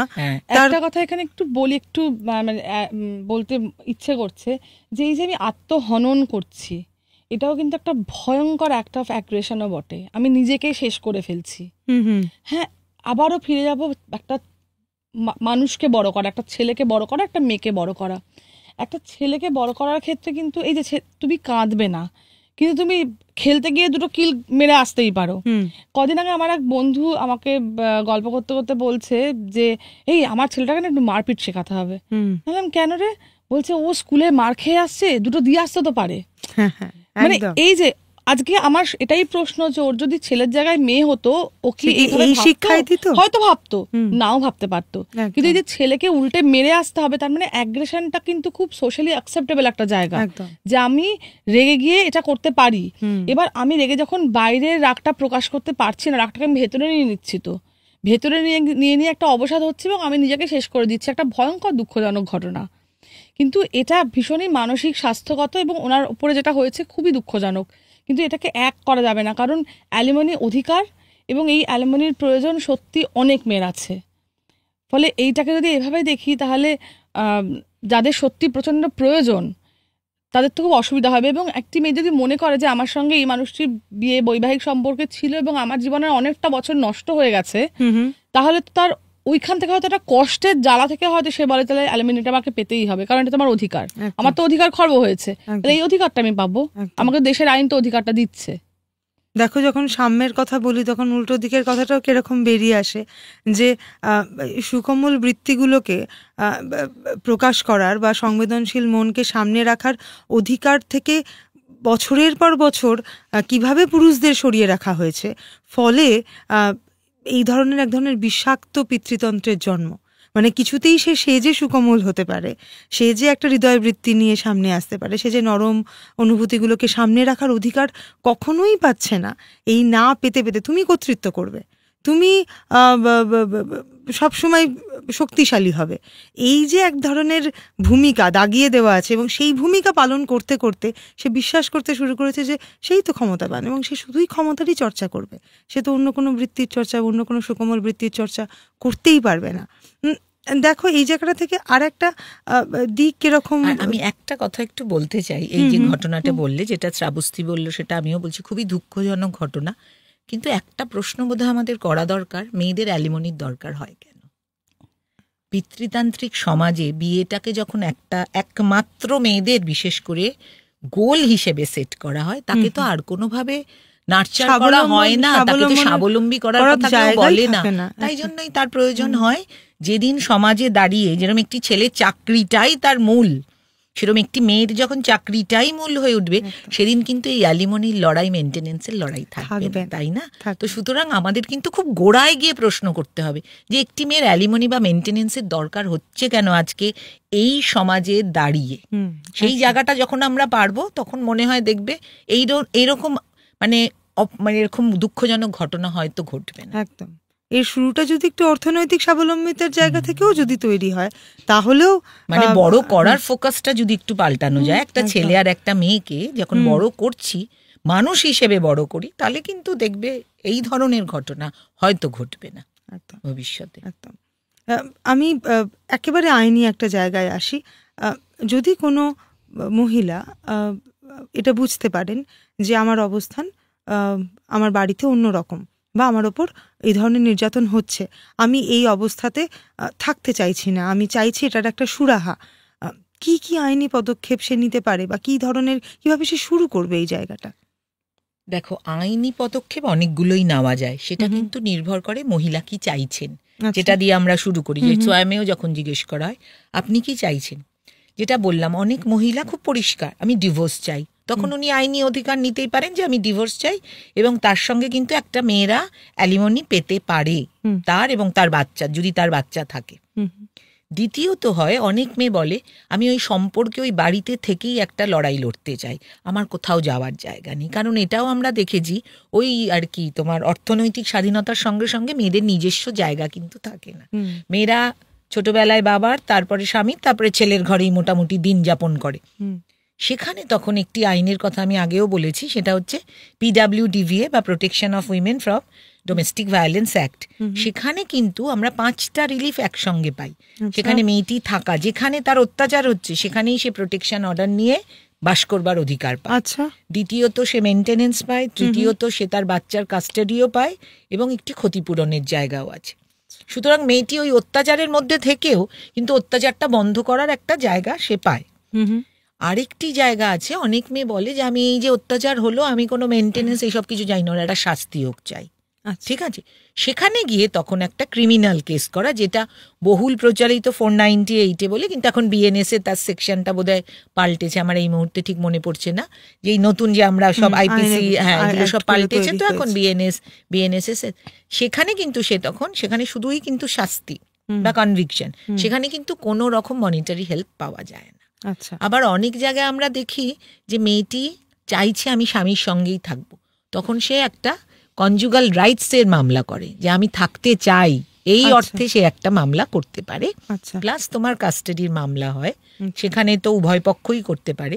কিন্তু মেয়েদের ক্ষেত্রে মেয়েরা এই 3টে জায়গা তো দিতেই পারে, এবং ডিভোর্স অবশ্য পুরুষরাও করতে পারেন, কিন্তু PWDVA আর যেটা বললাম 498 যেটা, সেইটা কিন্তু মহিলারা করেন। এবং একটি মেনটেনেন্স, যেটা আমরা আগে বলতাম 125 CRPC, সেটাও মেয়েরা শুধুমাত্র মেনটেনেন্স পাওয়া যায়, সেখানে তুমি অন্য রিলিফ পাবে না। সেটাও সেই মামলাও সে করতে পারে। তোমাদের কাছে আসলে তারা এই ধরনের আইনি সাহায্য পেতে পারে? দেখো, আমি যেটা বললাম, সব মেয়ে তো আইনি সাহায্য চান না, অনেক মেয়ে কিছুই চায় না, শুধু আমাদের সঙ্গে কথা বলেন, জানেন, বোঝেন, শ্রাবস্তীদের সঙ্গে কথা বলেন, আমাদের সঙ্গে নিয়মিত যোগাযোগ রেখেছেন, কিন্তু পুলিশে গিয়ে একটা ডায়েরিও করেননি, কারণ তিনি এখনো মানসিকভাবে প্রস্তুত না।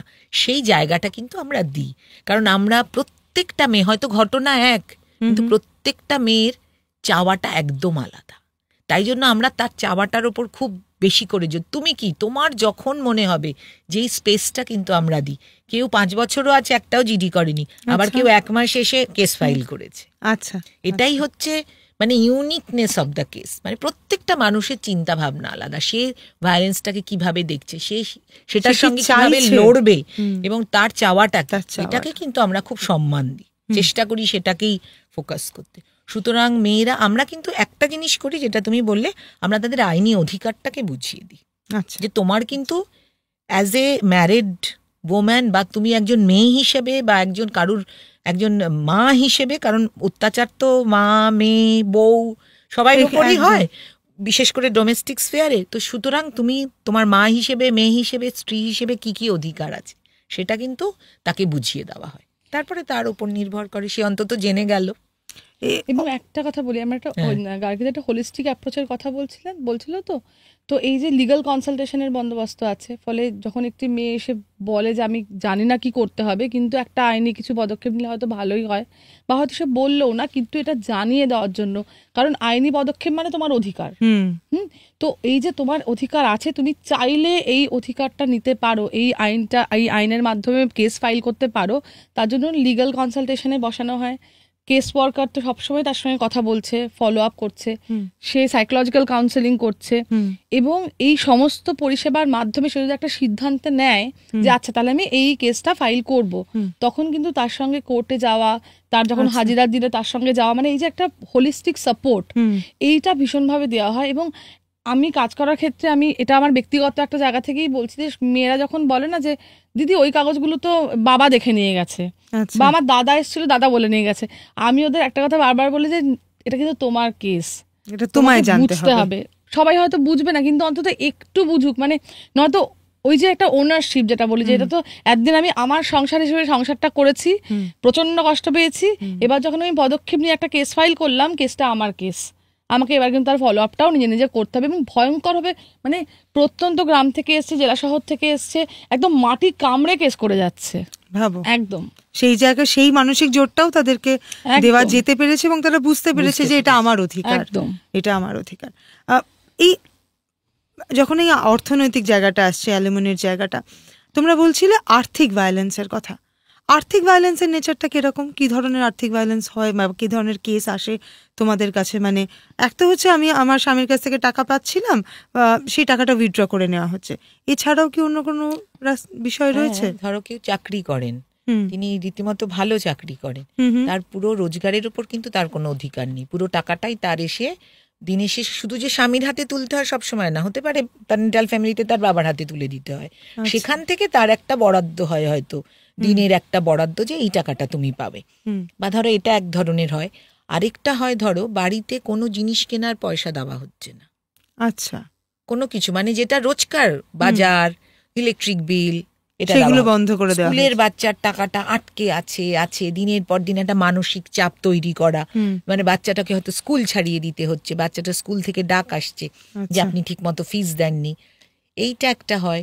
একটা হয় যে তার সমস্ত ইনভেস্টমেন্টে তার কোনো অধিকার নেই, তার নিজস্ব যা যা ধরো গয়না গাটি তার কোনো অধিকার নেই, সে জানেই না কোথায় আছে। এবং এটা কিন্তু আমরা অত্যন্ত শিক্ষিত ভালো চাকরি করা মেয়েদের ক্ষেত্রেও দেখেছি, যখন এরকম হয় তখন যখন আমরা বলি যে আপনার মানে কাগজ, দিদি আমি তো, আমার তো কিচ্ছু জানা নেই, সবই তো উনি জানেন বা ও জানে, আচ্ছা মানে কোথায় কি তোমার কি আছে, তুমি তো এতদিন কিছুই জানতে পারো, আমি কিছুই জানি না। আমার তিনটে উদাহরণ, মানে ঘটনার কথা এক্ষুনি মনে হলো, এবং তিনটে কি ভয়ঙ্কর আর্থিক নির্যাতন, যেটা কাকিদি বললো যে দৈনন্দিন জিনিস কেনার পয়সা না দেওয়া। এখানে মেয়েটি মোটামুটি যেটুকুনি পড়াশোনা করেছে, মানে পড়াশোনা করেছে, এবং সে তার বরের সঙ্গে একটা অন্য জায়গায় চলে যায়, বরের ট্রান্সফারেবল জব চলে যায় বিয়ের পরেই, এবং ওর হাতে টাকা দিত না, এবং ও টাকা নিয়ে যায়নি সেভাবে, কারণ সে তো যেন একটা ভরসার সম্পর্ক, ওখানে টাকা নেই, গ্যাস কিনবে না, চাল ডাল তেল নুন কিচ্ছু কিনবে না, নিজে বাইরে সুইগি করে খেয়ে নেবে, মেয়েটা না খেয়ে থাকে বাড়িতে। এই ঘটনা ঘটে যাচ্ছে, মুড়ি খাচ্ছে, তারপরে সেই মুড়ি ফুরিয়ে গেলে আর কিছু খাচ্ছেই না, হয়তো নেবাররা কিছু হয়তো দিচ্ছে খাবার, এই মানে তোমার মানে হাতে না মারবো না ভাতে মারবো, পুরো ওইরকম ঘটনা, গায়ে হাত তোলা নেই কিচ্ছু না, শুধু কথা বলবে না সারাদিন ধরে, তুমি যা আছো তোমাকে পুরো ইনভিজিবলাইজ করে দেবে, এবং তুমি যা কুড়িয়ে বাড়িয়ে খাও, আমি তোমার খাওয়ার কিনে দেবো না, বা খাওয়ার রান্নাও করতে দেবো না। আচ্ছা আচ্ছা। আরেকটা যেটা মনে পড়লো যে একটি মেয়ে, ও পড়াশোনা খুব বেশি করতে পারেনি, কিন্তু ও একটু ওই সাজানো গোছানোর কাজ শিখেছে। এবার ও বলছে যে আমি তো এই কাজটা করতে মাঝে মাঝে বেরোবো, বা আমি শিখতে যাব বাইরে আর একটু বেশি শিখবো। তখন বর বলছে, মানে এটা ধর একটা রোজগারের উৎস তৈরি হতে পারে। ওর বর বলছে তুমি তাহলে তোমাকে যে টাকাটা আমি হাত খরচের জন্য দিই, সেখান থেকে তুমি একটা কাজের মানুষ রাখো, তারপরে তুমি যেখানে যাওয়ার যাও, আমি তো হয়, আর নয়তো তুমি পুরো বাড়িতে বসে কাজ করো, তোমার বাইরে গিয়ে কাজ করতে হবে না, কাজের মানুষের সাবস্টিটিউট হিসেবে তোমাকে রাখা হয়েছে। আর নয়তো মেয়েটির নামে লোন নিয়ে নিচ্ছে। আচ্ছা, এটা তো এখন নতুন, এটা কিন্তু ভীষণ এখন দেখি যে মেয়েটির নামে সে বিভিন্ন জায়গা থেকে লোন নিয়ে নিচ্ছে, এবং মেয়েদের নামে লোন পাওয়াটা একটু সহজ অনেক ক্ষেত্রে হয়, এবং তারপরে ঝামেলা কিন্তু আগেও চলেছে এখনো চলছে, এই লোনটা ফেরত দিতে হবে পুরো তোমাকে, তোমার মেয়েটি আর থাকছেও না, এমন মারধর হয়েছে বা এত কিছু, মেয়েটি হয়তো থাকছেও না, কিন্তু লোনের দায়িত্ব পুরো ওর ঘাড়ে, কারণ ওর নামে লোনটা তো নিয়েছে। প্রচন্ড মারধর, কিন্তু সেই রাত্রে তাদের মধ্যে সেক্সুয়াল সম্পর্ক তৈরি হচ্ছে। তাই জন্য শুধু অর্থনীতি বা শুধু অনেক রকমের থাকে, একটা মানুষকে চিনতে তার অনেক চাহিদা, অনেক স্তর, বিশেষ করে ডোমেস্টিক ভায়োলেন্সের প্রচুর লেয়ার্স। যত কাজ করছি সেটা বুঝতে পারি, অন্য কোনো ভায়োলেন্সে তুমি অতটা দেখতে না। ডোমেস্টিক ভায়োলেন্সের যে কত লেয়ার্স, আমরা নিজেরাও মাঝে মাঝে তো বলি, ইস দেখ এত অত্যাচার, তাও ফেরত যেতে চাইছে। কেন চাইছে? হ্যাঁ, শুধু কি ফেরত যাবার মানে আমরা খুব সাদা কালোতে বুঝছি যে শুধুমাত্র অর্থনৈতিক কারণেই বোধহয় এত অত্যাচার তাও ফেরত যাচ্ছে, ও তো মেরে। কিন্তু আমাদের সেটা ভাবতে হয়, ভেতরে ঢুকতে হয়, ওদের সঙ্গে আলোচনা করি আমরা সাইকোলজিস্টদের একটি মেয়ের ইচ্ছে, অনিচ্ছে, ডিজায়ার থাকা। এবং সমাজ কি বলছে, আজকে বাড়িতে বাপের বাড়িতে খুব আদর যত্নে রাখছে, 5 বছর পরে কিন্তু এই বাপের বাড়ি ঘুরে দাঁড়িয়ে বলে তুই তো আমাদের বোঝা, তোর জন্যই তো এইসব হচ্ছে। একটি মেয়ে দাঁড়িয়ে, মেয়েটি অনেক দিন আমার কাছে আসতো, মেয়েটির বস সেন্ট্রাল গভর্নমেন্টে কাজ করতো এবং তার বাবার বাড়িও খুব ওয়েল টু ডু। ওর যখন অত্যাচার শুরু হয়, শুরুতেই ওর বাবা মা ওকে নিয়ে চলে এসছিল, অনেক দিন পরেও এসছিল আমার কাছে ওর মাকে নিয়ে। মার সঙ্গে সমস্যা হচ্ছে, যাওয়ার সময় দাঁড়িয়ে বলে গেল, গার্গিদি খুব ভুল করেছি ফেরত এসে, ওখানে থাকলেই ভালো হতো, ওখানে থাকলে ভালো হতো। মানে তাই জন্যই বলছি যে এই যে নেটাল ফ্যামিলি ভায়োলেন্স আর ইনলজ, এইটা কিন্তু মেয়েদের, আসলে মেয়েরা জন্ম থেকেই নানা রকম ভায়োলেন্সের মধ্যে দিয়েই আমাদের, এই যে তুমি বলছিলে না উম-টু-টুম, এটা আমরা একেবারে সেই উম-টু-টুমের একটা বিষয়। আসলে কি বলতো, এই কোনটা যে তার বাড়ি, ওটাই কোনটা যে তার থাকার জায়গা, কোনটা যে তার আইডেন্টিটি, মানে যেখানে সে জন্মায় সেখানে ছোটবেলা থেকে শোনা হয় তোমাকে কিন্তু এই বাড়ির জন্য তুমি তৈরি নয়, তোমাকে শ্বশুর বাড়িতে যেতে হবে, শ্বশুর বাড়ির জন্য তৈরি, মানে ওটা তার বাড়ি। সে ওখানে গিয়ে এত বছর পর হঠাৎ করে দেখতে পাচ্ছে যে এটা কি তার বাড়ি, মানে এটা যার সাথে তার কোনো যোগাযোগ ছিল না, সে হঠাৎ করে একটা অন্য বাড়িতে পৌঁছে যাচ্ছে। আমরা তো ডিসপ্লেসমেন্ট নিয়ে অনেক কথা বলি, তাই না? এটা ভীষণ ব্যক্তিগতভাবে মনে হয় যে এটাও তো একটা চরম ডিসপ্লেসমেন্ট, একদম যেন একদম শিকড় থেকে তুলে নিয়ে গিয়ে একটা অন্য বাড়িতে দিয়ে দেওয়া হলো, এবং তার থেকে আশা করা হচ্ছে যে রাতারাতি বাড়িটা নিজের বাড়ি হয়ে যাবে, সব লোকগুলো নিজের হয়ে যাবে, তাদেরকে প্রাণের মানুষ করে মা বাবা দাদা দিদি পিসি কাকি বলে রাখতে হবে, এবং আমার জীবনটা ভুলে গিয়ে এই নতুন জীবনে একদম অভ্যস্ত হয়ে যেতে হবে। একদম, এবং সেই মানসিক গঠনেই তাকে বড় করা হচ্ছে যে একদিন তোমাকে তোমার সেই আননোন যে বাড়ি, যে বাড়ি তুমি জানো না, সেখানের জন্য তোমায় তৈরি হচ্ছে, যখন তুমি যাচ্ছ তুমি সেখানে নতুন হয়ে তৈরি হচ্ছে। তাই জন্যই মেয়েদের প্রপার্টি রাইটস, এইসব মানে ম্যারিড মেয়েদের, এইগুলো নিয়ে কিন্তু কথাবার্তা চলছে আর কি। তখন হয়তো এই যে অ্যালিমনির জায়গাটা হয়তো একটু আরেকটু অন্য হবে, কারণ মেয়েরা যে বাড়িতে তার শ্রমটা দেয় তার তো কোনো সে দাম পায় না। তাহলে ধরো একটা 20 বছরের বিবাহিত জীবনে আজকে তার ধরো ডিভোর্স হচ্ছে, সে হাতে কি পাচ্ছে? একদম 20 বছরে তো সেই সংসারটাকে সে দিয়েছে, ভালোবাসা দিয়ে তৈরি করেছে, শ্রমের পারিশ্রমিক, শুধু শ্রম, তার ইমোশনাল জায়গা, তার সবকিছু দিয়ে তৈরি করেছে। আজকে একটা টাকার বিনিময় কি সেটার? সুতরাং মেয়েদের, এই জন্যই বারবার ঘুরে আসছে প্রশ্নটা যে মেয়েদের অ্যালিমনি মেনটেনেন্সের দরকারটা কেন? যেদিন যোগ্য জায়গাটা তৈরি হবে সেদিন কিন্তু মেয়েরাও আর কোর্টে গিয়ে অ্যালিমনি মেনটেনেন্স চাইবে না। আমরা এতক্ষণ ঘরের কথা বলছিলাম, ধরো নির্যাতন তো শুধু ঘরের 4 দেওয়ালের মধ্যে আটকে থাকে না, আমরা রাস্তাঘাটে বেরোই, আমরা কাজে যাচ্ছি, নির্যাতনের স্তর ঘর বেরিয়ে রাস্তা বেরিয়ে অনেক দূর, সেটা সুদূর প্রসারী। সেক্সুয়াল হ্যারাসমেন্ট বা ধরো ভায়োলেন্স অ্যাট ওয়ার্ক প্লেস বা রাস্তাঘাট, এইরকম জায়গাতে এরকম ওয়ার্ক প্লেসের হেনস্থা হচ্ছে, তার মানসিক অবসাদ তৈরি হচ্ছে, তার জন্য আসছে তোমাদের কাছে, তারা আসছেন তোমাদের কাছে। অবশ্যই কিরকম ধরনের, কিরকম মানে সোশিও ইকোনমিক স্তর থেকে তারা মোটামুটি আসেন? এখানেও সব ধরনের, মানে খুব বড় অফিসের, খুব ভালো অফিসের থেকেও আসছেন, এডুকেশনাল ইনস্টিটিউট থেকে আসেন, এবং ধরো সাধারণ ছোটখাটো তোমার বেসরকারি অফিস, প্রাইভেট অফিস থেকেও আসে, বা মাঠে ঘাটে কাজ করা মানুষরা তারাও আসেন, সবাইয়ের ওপর সেক্সুয়াল হ্যারাসমেন্ট ঘটে, তার যেটা কর্মক্ষেত্র। ধরো কোনো ডোমেস্টিক ওয়ার্কারের কর্মক্ষেত্র তো তার কাজের বাড়িটা, সেখানেও তো তার উপর অত্যাচার হয়। আচ্ছা, তারা জিডি করছেন? এটা তো শুধু জিডি করে না, দেখো সেক্সুয়াল হ্যারাসমেন্টের তো অনেকগুলো জায়গা আছে। প্রথম কথা, সেক্সুয়াল হ্যারাসমেন্টের আইনটা যদি বলো, সেটা হচ্ছে যদি অফিস হয়, সেখানে যদি 10 জনের বেশি মানুষ কাজ করেন, সেখানে একটা আইসি থাকে। হ্যাঁ, সেটা হচ্ছে ইন্টারনাল কমিটি, আগে ওটা আইসিসি বলতো, এখন ইন্টারনাল কমিটি। আর ধরো যারা অসংগঠিত ক্ষেত্রে কাজ করে, আনঅর্গানাইজ সেক্টরে কাজ করেন, তাদের ক্ষেত্রে যেটা হয় সেটা হচ্ছে তাদের জন্য এলসি বা লোকাল কমিটির একটা জায়গা কিন্তু আইন বলেছে, সেটা হচ্ছে তোমার ডিএম অফিসে সেটা থাকে। কিন্তু সেইটা নিয়ে এখন আমরা একটু কাজ করছি, কারণ ধরো যারা বাজারে সবজি বেচছেন বা লোকের বাড়িতে কাজ করতে যাচ্ছেন বা ধরো অন্য কোনো কাজে আছেন যেটা আনঅর্গানাইজ সেক্টর, বিড়ি বাঁধছেন, তাদের তো একটা কোথাও তাদের উপরে তো প্রচুর যৌন অত্যাচার ঘটে, তাদের তো একটা জায়গা দরকার। এখন আমরা দেখি প্রচুর ফ্ল্যাট উঠছে, প্রচুর মহিলারা কাজ করেন, সেখানে তো তারা সেক্সুয়াল হ্যারাসমেন্টের শিকার হন। তাদের কমপ্লেন করার জায়গাটা হচ্ছে এলসি, লোকাল কমিটি, আর যারা অফিস সেখানে হচ্ছে আইসি। আচ্ছা, এইটা হচ্ছে মোটামুটি একটা স্তর, যে আইসিতে তুমি একটা দিলে সেখানে একটা নির্দিষ্ট সময়ের মধ্যে একটা ফয়সালা জানায় আইসি। আবার এলসির জায়গাটা কিন্তু একটু ধোঁয়াশা আছে, আমরা এখনো খুব পরিষ্কার আমাদের কাছে ছবিটা নেই, কিন্তু তার জন্য আমরা একটা চেষ্টা করে যাচ্ছি আর কি, যে এইটাকে যতটা সম্ভব তাড়াতাড়ি এটার ভিজিবিলিটিটা বাড়ানো এবং সব মানুষের কাছে পৌঁছে দেওয়ার। আচ্ছা আচ্ছা, আমরা মানে এই রিসার্চের সময়ও শুনেছি এই প্রোটেকশন অফিসারের এক ধরনের ভূমিকা থাকে, এই বিষয়টা একটু বলবে আমাকে?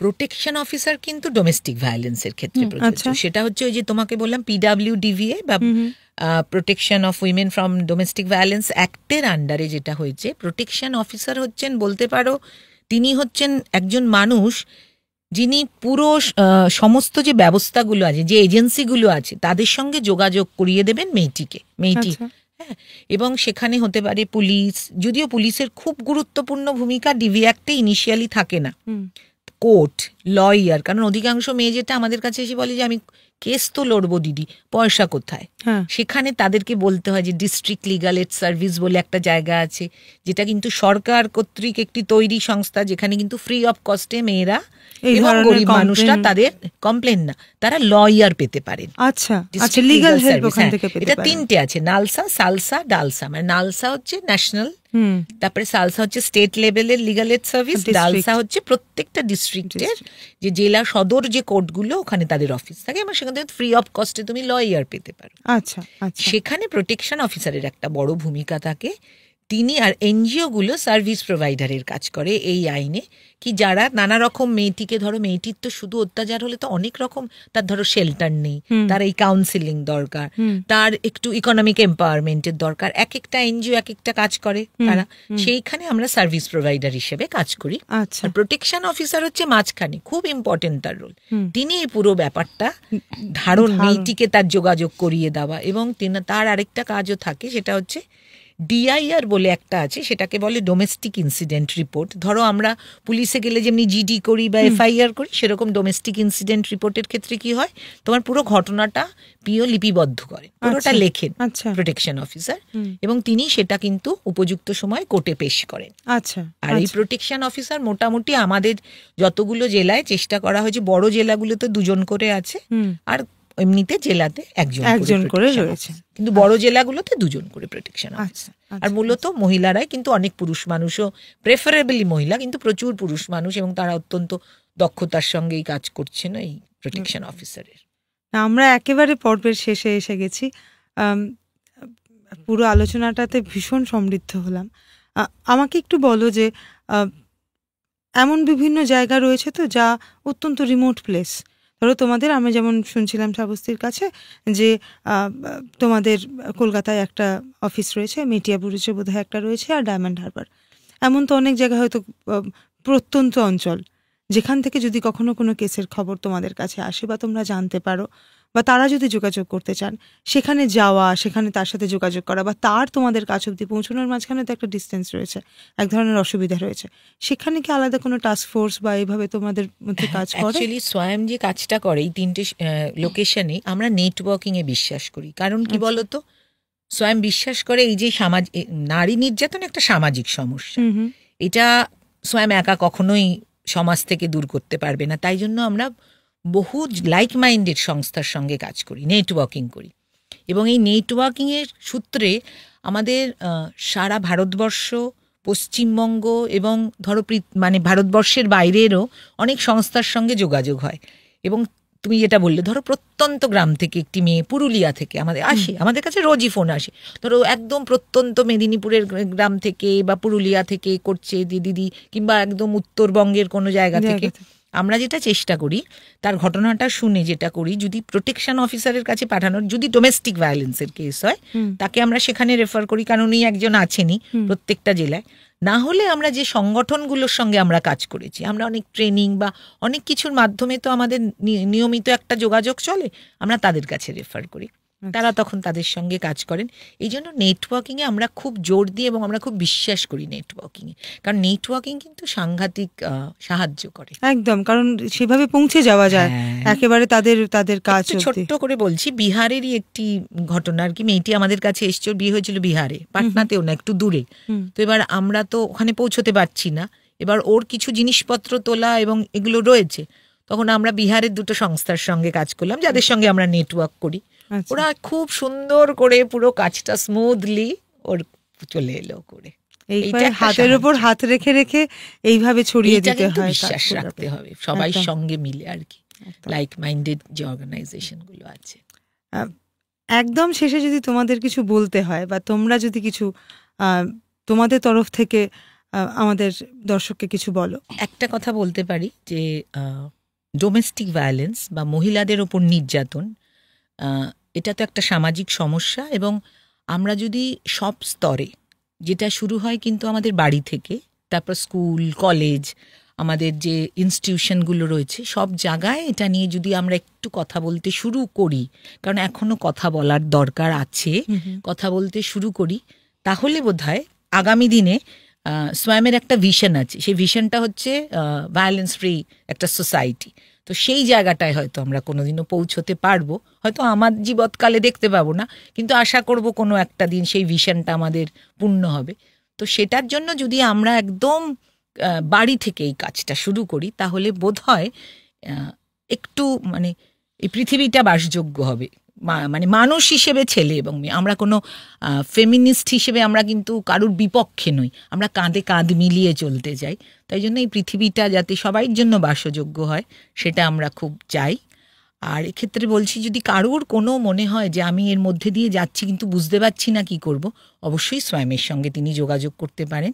আমরা আমাদের নাম্বার এবং আমাদের ইমেল আইডি দিচ্ছি, তারা যদি আমাদের সঙ্গে যোগাযোগ করতে পারে। একদম, আমাদের স্ক্রিনে থাকবে তোমাদের সাথে যোগাযোগ করার নম্বর এবং ইমেল আইডি। যদি কখনো সেরকম ভাবে কোনো মানুষ মনে করেন যে স্বয়ং অবধি তারা পৌঁছতে চাইছেন এবং তোমাদের সাথে এসে তারা নিজেদের বিষয়টাকে ভাগ করে নিতে চাইছেন, তারা যেন করে নিতে পারেন। আমি একটা কথা শুধু লাস্টে বলতে চাইবো যে এই বাচ্চা বড় করার ক্ষেত্রে যেহেতু ঘর থেকেই কাজটা শুরু করতে হবে, ভীষণ জেন্ডার্ড ভাবে তো আমরা বাচ্চাদের বড় করি, সেই জায়গাটা যদি আমরা ভেবে দেখি যে মানে আমরা একটা ঠুলি পরিয়ে দিই, একটা ছেলে বাচ্চাকেও পরিয়ে দিই, একটা মেয়ে বাচ্চাকেও পরিয়ে দিই, তোমার শরীরটা এই শরীর নিয়ে তুমি জন্মেছো, তোমার এই জেন্ডার তোমায় আরোপ করা হলো, এবার তুমি এভাবে এভাবে চলবে। সেক্ষেত্রে ওই ঠুলিটা যদি খুলে দেওয়া হয়, একটা ছেলে বাচ্চার মধ্যে ওই যে কোমল বৃত্তিগুলো যে নার্চার করার থেকে আমরা ব্যাহত করি অনেক সময়, সবসময় হয় তা নয়, কিন্তু অনেক সময় তো হয়। এবং একটি মেয়ে বাচ্চাকে যে ওই একটা একমুখী হয়ে মানে বড় করা হয় যে এই তো তোর কবে বিয়ে হবে, বা আমাদের নার্সারি রাইমসের মধ্যেও তো সারাক্ষণ ধরে ওই সবই, ওই জায়গাগুলোকে বারবার প্রশ্ন করতে হবে যখন একটা বাচ্চাকে বড় করা হচ্ছে। এবং স্বয়ং কথাটার অর্থ তো হলো আমি নিজে, আমি নিজেকে চেনা, নিজেকে বোঝা, নিজের অধিকারটুকু বোঝা, আমি কিসে ভালো থাকি, সেই জায়গাটাও যদি একটা প্র্যাকটিসের মধ্যে আনা হয়, সেটাও কিন্তু এই সোশ্যালাইজেশনের মধ্যে দিয়েই একটা জায়গায় গিয়ে হয়তো পৌঁছয়। মানে আমার নিজের কথাটা ভাবা, নিজের অধিকারের নিজের কথা ভাবা মানে কিন্তু অন্যের কথা ভাবছি না তা নয়, কিন্তু আমাদের তো সামাজিকভাবে এটাই শেখানো হয় যে মেয়েদের বিশেষ করে অন্যেরটা ভেবে তারপরে নিজেরটা ভাবো। কিন্তু এইটা যদি একটু ন্যারেটিভটা বদলানো যায় তাহলে হয়তো ভালো হয়। এবং হেল্প তো আছে, ফলে এমন ভাবার কোনো কারণ নেই যে আমার এরকমটা হয়েছে, আমার আশপাশে কেউ নেই, আমার কোনো সাহায্য নেই, ফলে তার জন্য সাহায্য নিতে আসেন। একদম, সংগঠন তো আছে, আজকে আমরা স্বয়ং থেকে কথা বললাম, তার ফলে সেই সাহায্যের জায়গাটা যেন নিতে নেন। মানে বিষয়টা দ্বিপাক্ষিক, একজন রয়েছেন এবং একজন যদি চাইছেন, দুটো হাত মিললে তবেই সেখান থেকে একটা সমাধান সূত্র আমরা খুঁজে নিতে পারবো। অনেক ধন্যবাদ গার্গীদি, অনেক ধন্যবাদ শ্রাবস্তী ভাবনাঘরে আসার জন্য। তোমাদের সাথের এই সময়টা শুধু আমায় নয়, আমার দর্শক প্রত্যেককে ভীষণ রকম সমৃদ্ধ করলো।